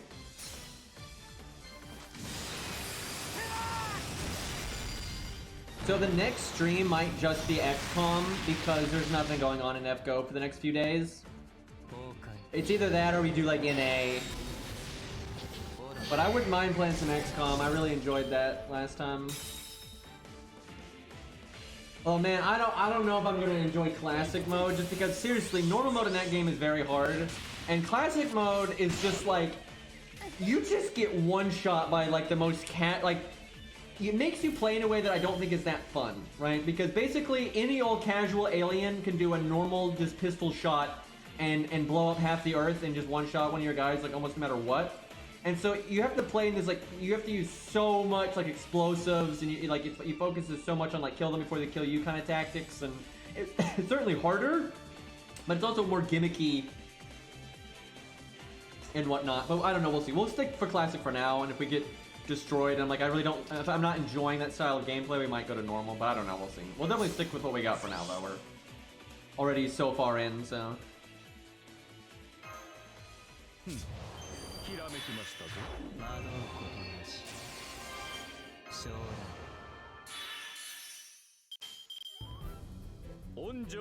please crit. Just give us a crit here. 50-50.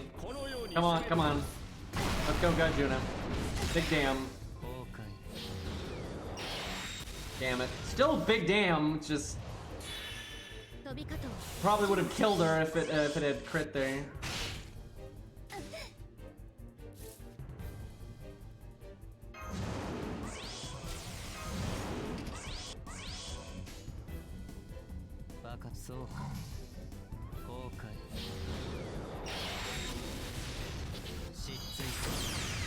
$110 health. She just double evaded. She's one. Oh my god. So she's not one of those ones that's scripted to just use it when she's low on health. That's really bad. That is really bad. Why do you gotta be like this game?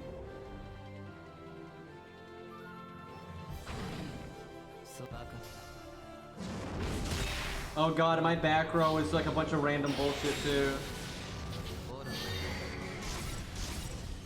Arjuna, what are you doing at 98% there, buddy?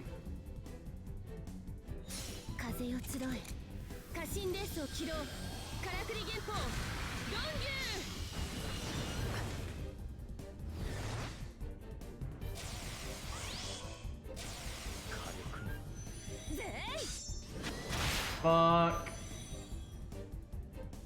Arjuna's got this. Oh, Robin would have won it. It'd have been a bit tough, but Robin could have done it. And if she evaded again, he could sure hit.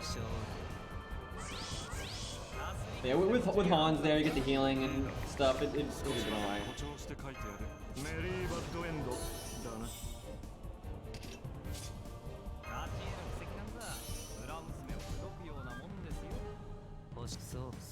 Alright, even without a lot of buffs, Scoutune is gonna kill this though.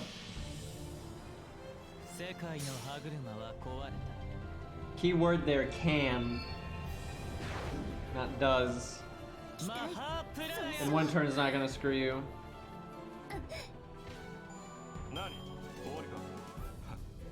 Because Robin can evade her NP, so.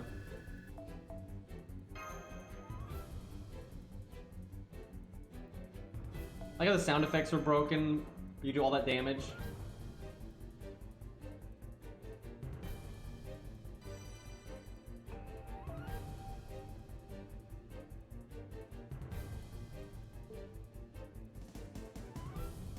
Alright.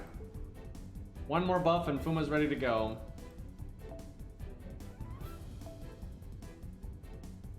I think that was the NP buff, so this is his third skill upgrade, which adds the buff block to it.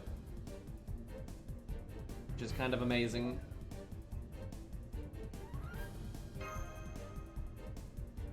I'm glad that the how they handled it though, because he hasn't like replaced the clown at all. Or like, okay, you just gotta stop this one thing, right? Then it's fine. But the clown, you can like cast it way early and have it still last. You can block several things. So it's just, if what you're totally focusing on is buff block, you still go with clown. Where if you want like some support and some attack down and crit down and stuff, and some like very specific buff block, then Fuma is the way to go.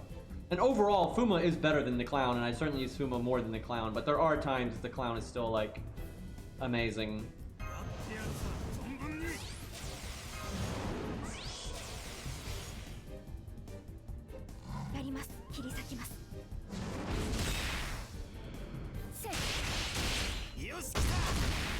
I want them to buff Kojiro again. I want them to buff his second skill so it actually gives him 3-turn mental debuff immunity, and then you could add some other bullshit to it if you wanted to, but a lot of people think he's like bad, but he's not. He's just a 1-star. That's like the only issue with them. DPS 1-stars have a hard time, but his toolkit for what a DPS wants is fine. This is just universal. This has nothing to do with Kojiro. If a 1-star that is a DPS unit basically inherently doesn't work, right? And so if you like a 1-star, you basically have to grail them, because DPS needs a certain degree of stats, and 1-stars don't have that. So Kojiro's toolkit is more than on par. You know, upgraded in P with a quick up of 4 damage. You know, really short cooldowns on his skills. You can just keep crits going almost forever. It has crit up, has hard survival. It's all great. It's all great. It's just his stats are trash, and there's no 1-star DPS that's actually good for doing like pure DPS stuff. The best like 1-stars are ones that have like support and they have like utility. Because even Black Bart, the main reason people use him is for his like utility with the star stuff. At least for like challenge quests anyway.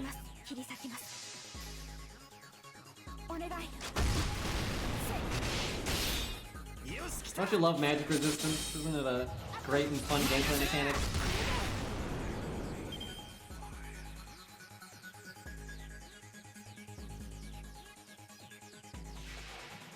He normally doesn't guard it. Like, his guard chance is not...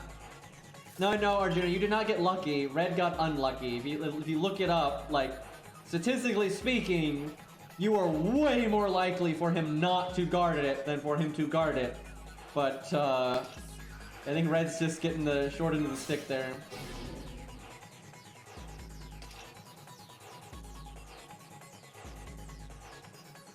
I've had that happen though, like on not on Mothman, on any boss, where they're just not just on a unit. You have lots of units with debuffs, and it's just all guard, and like, oh, this guy must have like a, you know, magic resist up passive or something, and it's like, nope, they just have like magic resist B. That's it. It's just fuck you.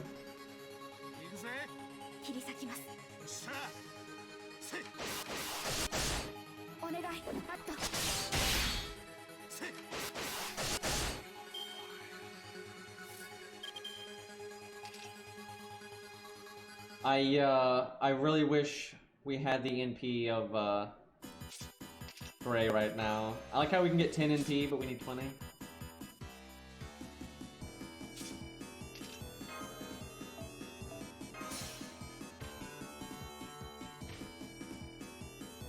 Watch him just debuff the hell out of me.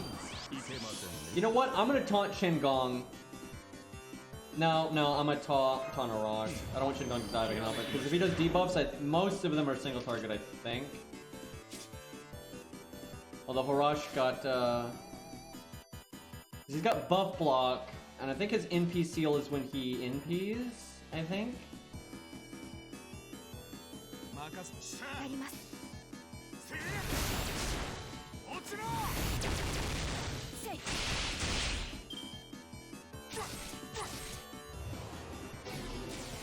Nope, it's skill seal on the NP. I fucking... Oh, this guy. Oh, this guy. See, I was gonna be all fancy and overcharge Arash's NP here with Grays. You know, do more damage, we'd have all the buffs. But nope! Fucking asshole does it. Okay, well... We're in for a bad time now. That's why you want to be able to NP on turn 1.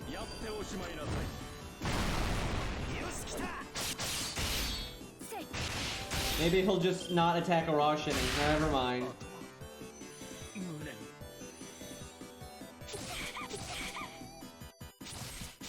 Why does he have to be like... Look how much damage he does! He was being counterclassed and he did that much damage. Okay, the music new.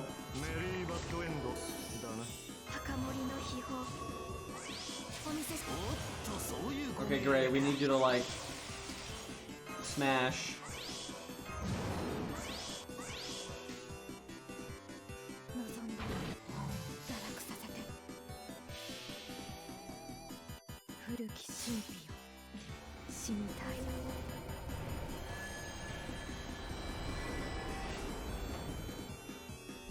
Man, no sound effects.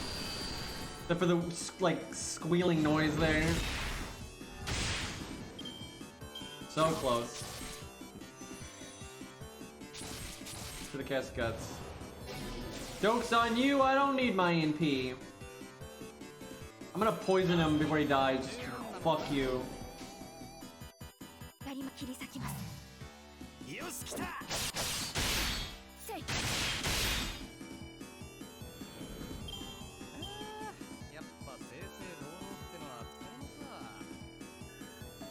That was a bit of an ordeal that I was not expecting. I mean, if you like Gray, she does pretty well if you throw 2 Grails on her. And 2 Grails isn't that much of an investment, so... I will say though, I'm not hitting on Gray. I like Gray just fine, but she is definitely not the best 4-star in the game by any means, right? She's alright, she's not bad, she's no Phantom, but she's not one of those, like, 4 stars, you're like, oh wow, this is just awesome. It's really not. She's kind of like a baseline AoE assassin, right? She's not like breaking the mold or anything. She's staying well within bounds.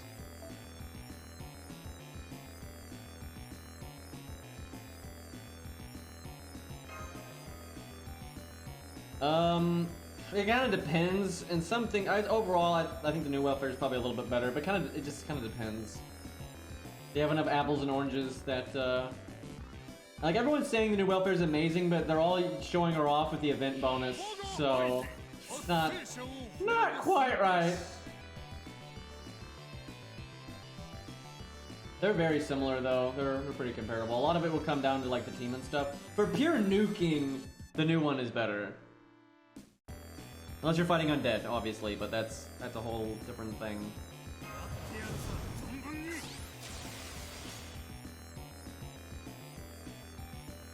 She's very non-controversial in every way. Yeah, gameplay design, yeah, I agree. It's funny. I've always said that about her, where she's one of those units that nobody hates, really. Pretty much everyone's like, yeah, Gray's nice. But yeah, and she's not rocking the boat in terms of gameplay, or it's not like some over-the-top design or anything.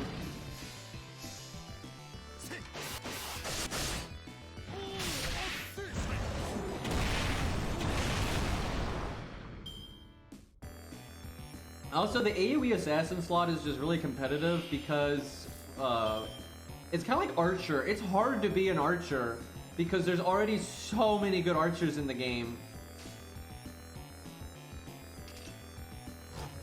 Like, even for 1 to 3 stars, the 1 to 3 star Archers are so strong. If you're a 4-star Archer, you know, you're not as good as Robin, it's like, why would anyone even bother, right? So, but Robin is so much stronger than what a 3-star is, like, you would expect to be, that it ends up being better than a lot of things.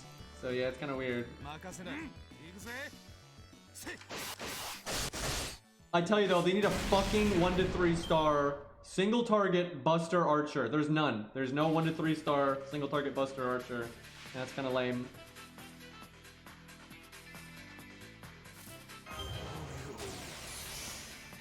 This is a situation where Shakespeare is better than Shingon, because he'd give Buster up to both of them.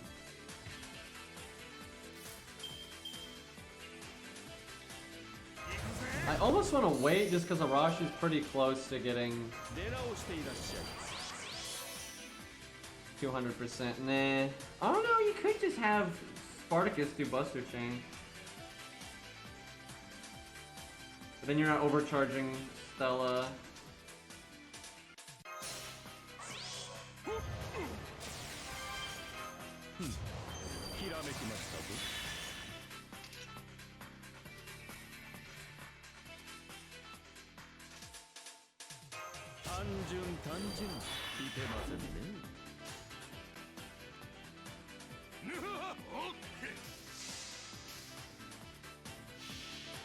Wasting the attack up on Arash, but oh well.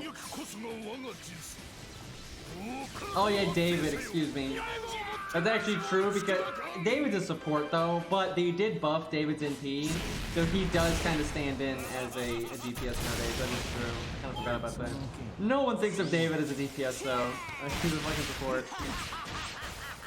He's a support that randomly now actually does kind of hit like a truck, because that's balanced.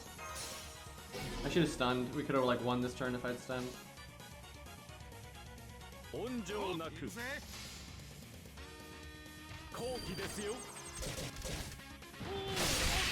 If they're giant, David is an amazing DPS. If they're not a giant though, he's still not on par with like the full-on DPS archers. But it doesn't matter because the fact that he does any degree of damage while he's doing all the crazy, you know, just being super tanky and supporty, that's incredible. I mean, I literally rate David as the best 3-star in the game, so.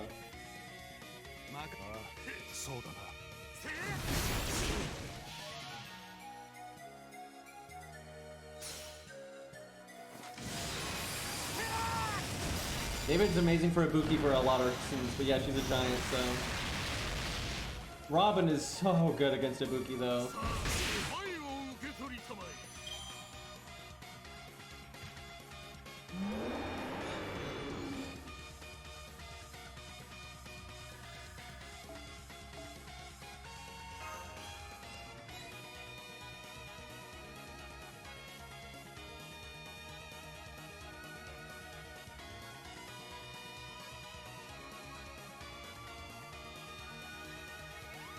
The thing is, support Merlin is no reason to think David should be lower. That's so dumb. That is like fucking baby brain stuff again, because let's say you summon your friend's Merlin, right? That's good. That's a big help. That does not mean that you, oh, well, I don't have any survivability problems at all. No, you use your friend's Merlin and you use your David and then you laugh at the content.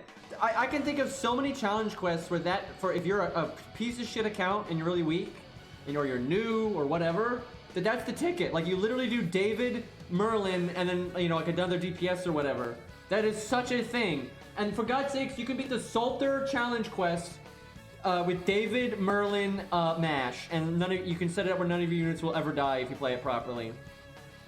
It's incredible. Like, and then the fact that he does decent damage as well, it's like, that's a mistake I see a lot of people make, is they always they think all of the support they're ever going to need they can get from friend support.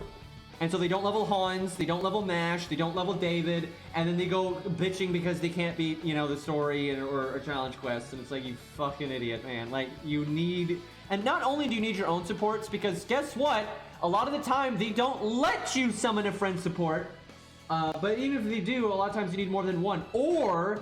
like on this account, you know, there's times where like I have to summon a DPS. Like I don't have the right kind of DPS to really help in a challenge quest, so I can't summon a you know, Merlin or a Scatty or whatever. And so if I'm not gonna summon one, you know, I need to have my own Chin Gong, David, Hans, Mash, and you need to have the best support you can. It's very important to have a flexible account that can do both things, where you summon a friend's DPS and then you bring like all supports to help them. Or a balance with some of your friends' DPS and you have your own DPS and then like best budget supports you can. Or you have your own DPS and you summon your friends, you know, support, and the rest of the team supports that DPS as well. You want to be able to do both, because different situations are going to call for one or the other, and then you also need to stand on your own 2 feet for fights like Demeter, where you can't summon a friend. It's funny too, because every time people complain about stuff and getting stuck on stuff, it's because they don't have the support system. Like, honestly, the existence of Merlin is actually a big reason why David is so good. Like, sure, David's really good without Merlin, but he synergizes so well with Merlin, and he's also a buster unit that can benefit from Merlin if you end up needing to go that route, or if you are fighting a Saber. So yeah, that's nonsense. That's terrible logic. Like, the one time that I would say David is not going to see much use is if you have Merlin and you have a friend that has Merlin.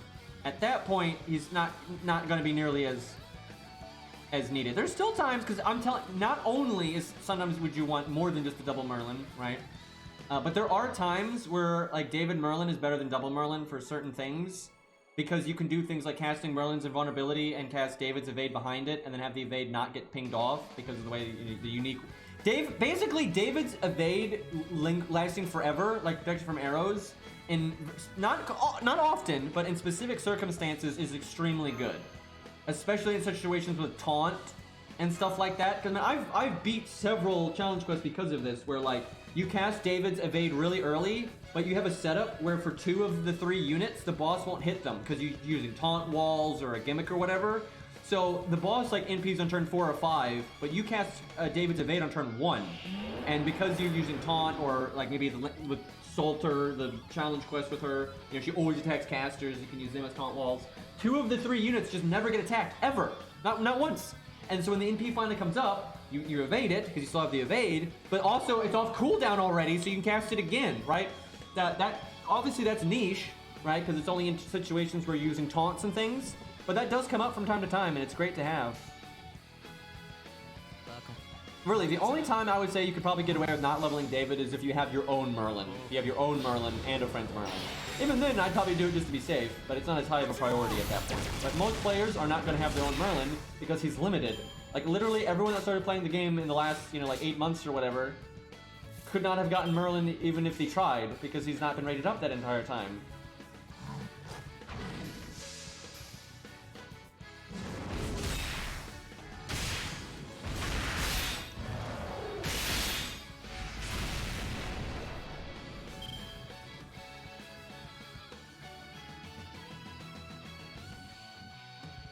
A lot of people don't know how the game works, and that's fine. That's actually fine. You don't need to be... It's fine if you play the game casually, if you throw command spells at every hard boss, or whatever. It's no big deal. You're just having fun, play the game however you want, focus on farming, use your favorite characters, read the story, whatever you want to do. That's totally fine. But I don't like when people have no understanding of, like, the game, like, you know, like what it's actually called for to beat bosses, and what's reasonable, not if you don't know the game that well and you don't pay attention to like the mechanical side of things, don't comment about it. There's nothing wrong with not understanding that stuff and not getting into that stuff or not caring about that stuff or not testing that stuff. That's all fine. But don't comment about it. Don't act like you have people come along that have no idea what they're talking about and they want to say, you know, oh, this boss is not free-to-play friendly, or this boss is free-to-play friendly, or this new unit's good or bad for free-to-play, and they have no idea. They have no fucking idea. I see that so much in the FGO community, and being someone that's like a very hardcore into like, you know, what works from free-to-play perspective and what doesn't and everything, having to listen to all these people have like just spew bullshit, it's like, you gotta be fucking kidding me. And they'll say like, you know, they'll comment, oh, this setup's so free-to-play, and it's got like 8 poster goals on it. It's like, yeah, okay.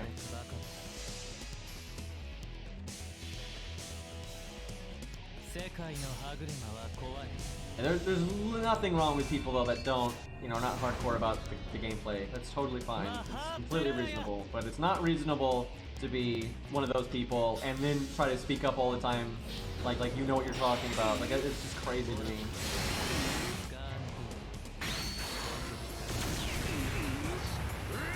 Actually, some setups require more than 8 poster girls because they use multiple MLB poster girls. So you can actually use well over 8. Even though you can only bring 6 at a time.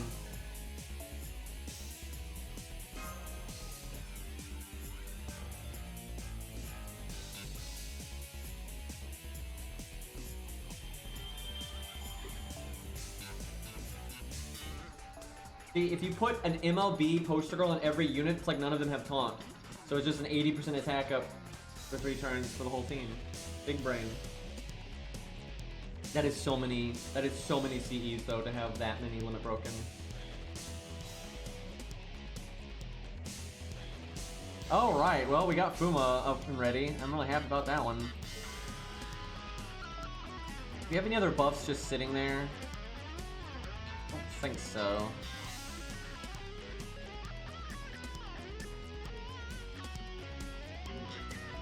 Just put Necromancy on every single unit, and you can theoretically beat anything, right? Alright, let's do some story summon, but no SQ, just summon tickets. I'm still saving all of my SQ for if he's rate up lol for how to get into P2.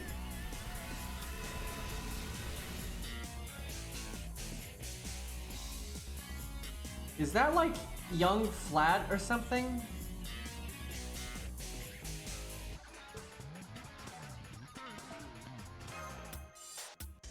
That's the only person it looks like.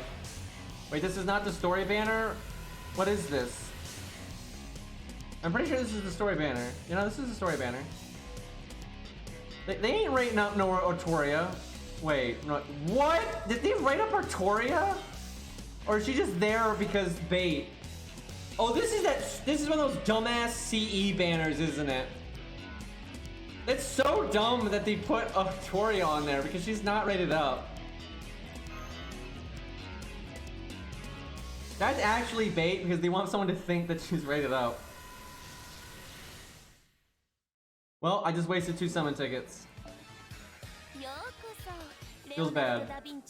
I'm pretty sure we already have NP5 red here. Hey, Looking Glass Knight, 33 months. That is ridiculous.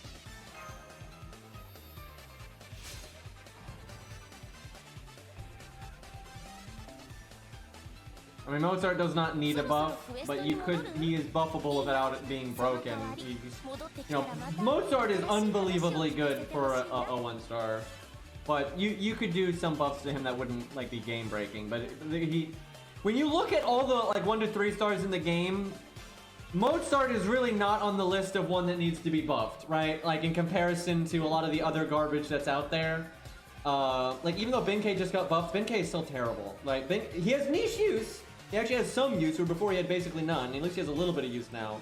But like Benkei is still so ugh. Like there's so many bad units in the game still, like Jekyll and Hyde, Phantom of the Opera. You know, they're still pretty pants. Oh yeah, and Sanson. That's Sanson is. It's funny when you look at how many units are in the game. There really aren't that many bad units. Like that, I mean bad. Like I don't just mean, oh, they're not as good as the meta, right? No. There's only a few units that are actually bad and really hard to get any kind of value out of. And unfortunately, Sanson is one of them. Now, at least in Sanson's favor, when you're only... This is so dumb. So if you're doing 1 to 3 star stuff, there's no reason to use Sanson like ever, right? But if you're doing 1 to 2 star stuff, there is occasionally a reason to use Sanson. Now I have to stress this, that 1 to 3 star is a practical thing. Because the 1 to 3 stars are the units that everybody gets access to, right? 3 stars are the strongest of the most free-to-play friendly thing ever, right? Now obviously 4 and 5 stars you can get as a free-to-play, but the 3 stars are the strongest you can get of free-to-play stuff. So in terms of just playing the game, there's no reason not to use 3 stars, right? There is a reason to use only 1 to 3 stars to kind of mimic what is available to, you know, the kind of the power range that anyone can obtain, right? And even if they don't have like the exact 1 to 3 stars you're using, they can augment it with 4 and 5 stars to kind of, you know, meet it on value.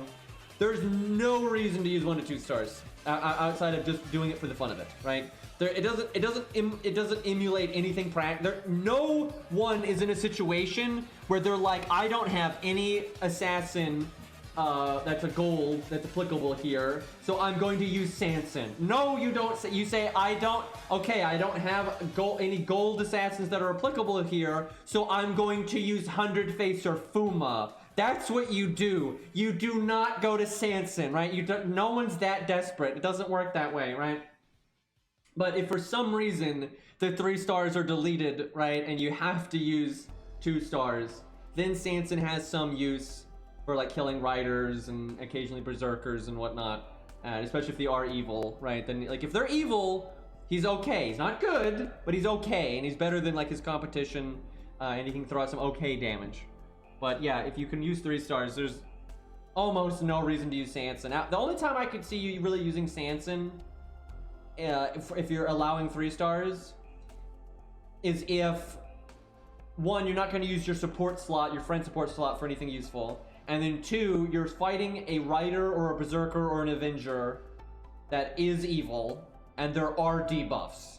That way he can help with the debuffs with that is one good skill, and then because they're evil, and if they're a Rider or Berserker, he's counterclassing, and if they're Avenger, no one's counterclassing, then he's actually pretty good, right? But that's like the only goddamn time. But that's not even really a thing, because generally it's like, that's so niche, man. But yeah, Sanson is bad, Phantom is bad, Benkei is still bad, at least he has some use. Gilius is borderline, he's not quite bad, but he's kind of bad. Let's see, what else is there? And then Jekyll and Hyde is bad. Geronimo is kind of bad. Geronimo is definitely a little bit better than a lot of the other stuff I just listed, but he's still kind of on the bad end. That's about it though. Honestly, for 1 to 3 stars anyway, that's about it. Everything else has got uses. Kid Gil's kind of borderline. He's certainly better than the things I just listed though, because at least he has some like somewhat, you know, okay damage, and he does give the whole team a nice attack up. It's, you know, 3 turns and fairly juicy for a low star. So he's all right, but Kid Gil definitely is. Kid Gil's thing, it's not that he's bad, it's just there's no reason to use him, if that makes any sense. Because Rice Man is just way better, right? Like there's just no need for him. He's not bad, he's not gonna drag the team down into the pits, but he's kind of just existing. No, Serenity's not borderline, Serenity's totally fine. She's certainly no 100 face. She's in the same boat as Kid Gil, where it's like, she's inferior to 100 face and Ezo and stuff, but those units are so good, a lot of things are going to be inferior to them. So there's no reason to use Serenity, but you can use Serenity and not cry, right? If you're trying to make fucking Sanson your main assassin, you're going to cry all the time. Yeah, Babbage is awesome now. Babbage wasn't bad to begin with, and Babbage is so good now. Like, if I update my 1 to 3 star tier list, he's going to be so high on it now. He is crazy strong. Because he was, like I said, he was very good before, but that buff was just, that was, my god.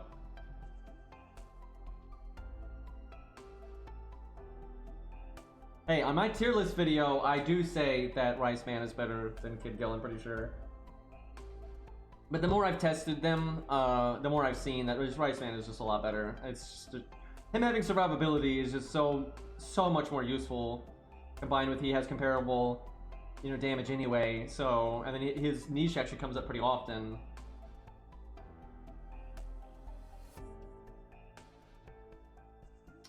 There's plenty of units that are meh, you know, like they're meh, but they're not bad. Like they're not, oh, Gilius, Caster Gilius is bad though. Yeah, he fucking bad. But yeah, that's pretty much all the units I can think of that are actually bad. And then for 4 and 5 stars, just because their stats are higher, none of them are trash. Well, no, a few of them are actually trash. Most of them aren't trash. I would say no 5 star is trash. There's a couple of 5 stars that are definitely, though, underwhelming for a 5 star, right? Like, very much so, and they're way behind other 5 stars. But I don't think there's any 5 stars that are trash. But for 4 star, there's a few that are still kind of trash. Yeah, like Cha-Cha. Cha-Cha's pretty trash. Because she's worse than most of... Actually, she is worse than pretty much all 3 stars. Like, I would say even Kiyohime these days is... Well, no, Kiyohime's not really better than Cha-Cha. They're about the same. But like, Darius is so much better than Cha-Cha. He already was, and then he buffed Darius, so... Yeah, Cha-Cha fucking sucks. Cha-Cha is like the one 4 star I can think of that is just terrible. But most 4 and 5 stars, and you can see this in my tier list videos, the average rank goes up per rarity, right? And that's because the inherent value of that rarity just gets higher. So like when you get up to 4 star, nothing's as low as bad as it can get for the 1 to 3 stars, right? Like none of them are quite as low. And 5 star, it would be the same way. There would be no 5 star as low ranked as Cha-Cha. Like, of course not.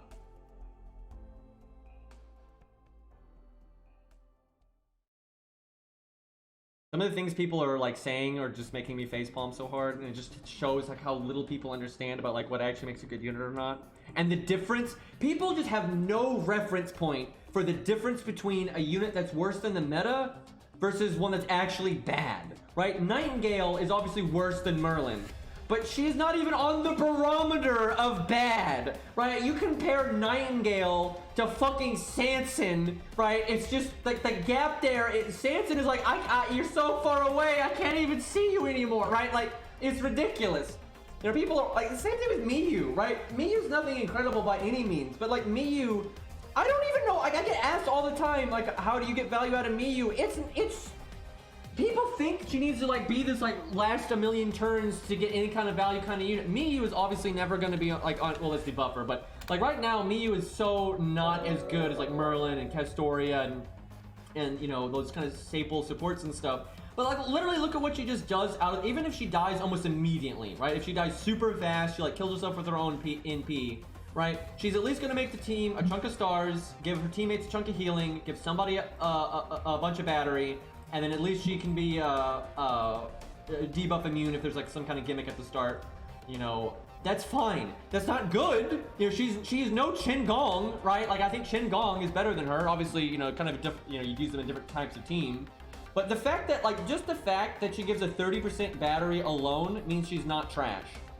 I'm telling you, when I do low star stuff, I would kill to be able to be like, okay, the rules are actually, instead of just low stars, it's low stars plus Miyu. And the reason I would kill to do that is because at least I get access to a goddamn 30% battery instead of 20% forever, right? I would be total, and if she gets her NP off, you give her a high starting NP, she's more like 40%, right? Like right off the bat. That's fine. That is so much more valuable than what you get out of so many fucking 1 to 3 stars. Like, is she on par with Waver? No, not even close, right? Not even close to close. But she, you know, at least she's gonna heal the team, make some stars, give someone some battery, and then potentially get a little bit done herself, right?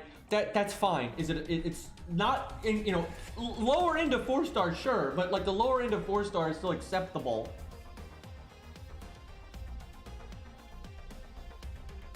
Like people act like, oh my god, if she can't live for 9 turns, she's not gonna get anything done. Oh, hey Marps, thank you for the sub. Got a new phone yesterday. I'm thinking about getting a new phone myself, just because mine's getting a little bit old and it's having a little bit of trouble like working with Samsung decks smoothly sometimes. So I don't know. We'll see though. But we're talking about bad units, and you say Nightingale. There's no world where Nightingale is bad. Like this is what I'm talking about. People just do not have a barometer. Like people think something that's just kind of like, you know, oh yeah, you know, it gets like the job done, but it's not like 3 turning. Oh, it's bad. That's not bad. Like what do people think the word bad means? Right? That's what I'm always saying. B tier is not bad, right? That literally how tier lists are supposed to be, right? In the olden days, you know, we're talking like 20 years ago, right? You know, A was like your top, right? And they made S be like it's beyond the top, right? But that's not, S isn't your standard then. S is going beyond the standard, right? So B is the first thing after A. And somehow people think B on tier lists means the unit is bad, right? Like what the fuck is wrong with you, right? You can't go from top of the line and boom, already in bad, right? That's like IGN review scores, right? If you're not 8 or 9, it's a bad game. Like, are you kidding me? That doesn't make any sense. Like, I really stand by what I'm saying here. There are so few bad units in this game. Because it's not hard to at least get a chunk of value out of a unit, right? Because most units aren't designed like ass. They're just not necessarily meta. They're not necessarily breaking the game and giving you a million turns of value, right? But you don't need that generally. Like, pretty much none of the 1 to 3 stars are doing anything as disgusting as, like, you know, Merlin or Castoria. Of course not. But they still get the job done. Right? So you don't need these other random 5 stars and 4 stars to be as good as Merlin and Castoria. It's not even remotely necessary, right? And there's just such a difference between a unit being okay or reasonable or decent or even good versus bad. You know, bad means it's like they're not even helping, right? Like they're like a waste of a slot. You know, they're not benefiting the team. They're not worth the effort, right? There are very few units in the game like that, and like there's the ones that I name, there's a really good reason for. I'm not just randomly saying like Phantom and Benkei and Geronimo and Jekyll and Hyde because, right? It's not like they're a little bit worse than things like 100 Face and that kind of stuff. Now they're so far behind. They barely do anything, right? They're just garbage, right? Like their skills are like irrelevant. They take so long to like Jekyll and Hyde takes so long to like get ready. And then because his NP doesn't do any damage, the damage he gets from his buffs is like in the negative, right? It's really hard for a unit to be that bad, right? Most units don't go in the fucking negative when it comes to their fucking NP damage. And I'm not talking about that one guy specifically. I'm talking about like in general. This happens all the time where like I use a point as a springboard to talk about the greater point. and then people act like what I'm saying is not applicable because somebody corrected themselves. It doesn't mean anything. Like, oh yeah, therefore, you know, you don't see people constantly saying that, you know, B tier is bad, or that Miyu is unusable, or no, that still exists. And that guy's not even the guy that said the Nightingale thing earlier. That was we had multiple people talking about Nightingale.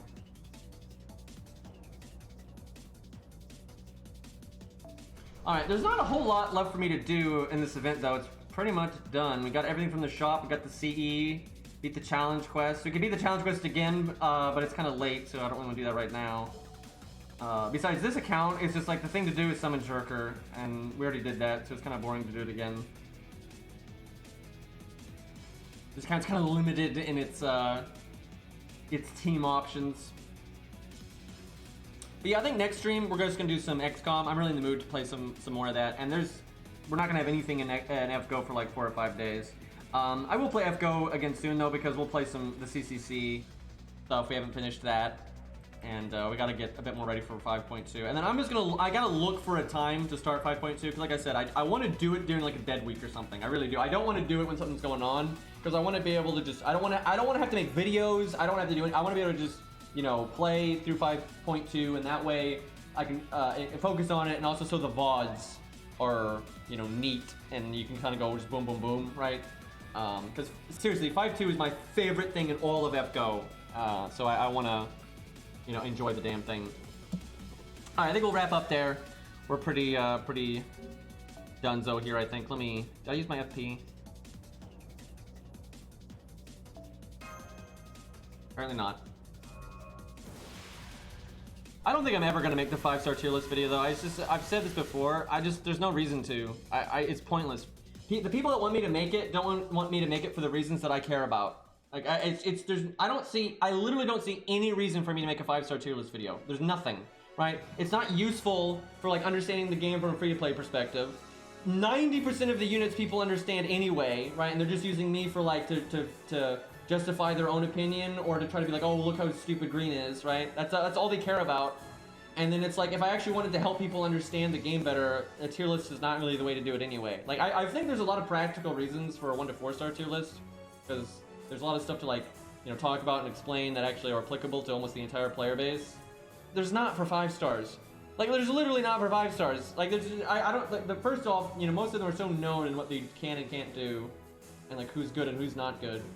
And all 5 stars are so good anyway, with the exception of like literally 1 or 2, that it's like, it's just, who cares? Like, who cares if I rate Castoria higher than Merlin or Merlin higher than Castoria?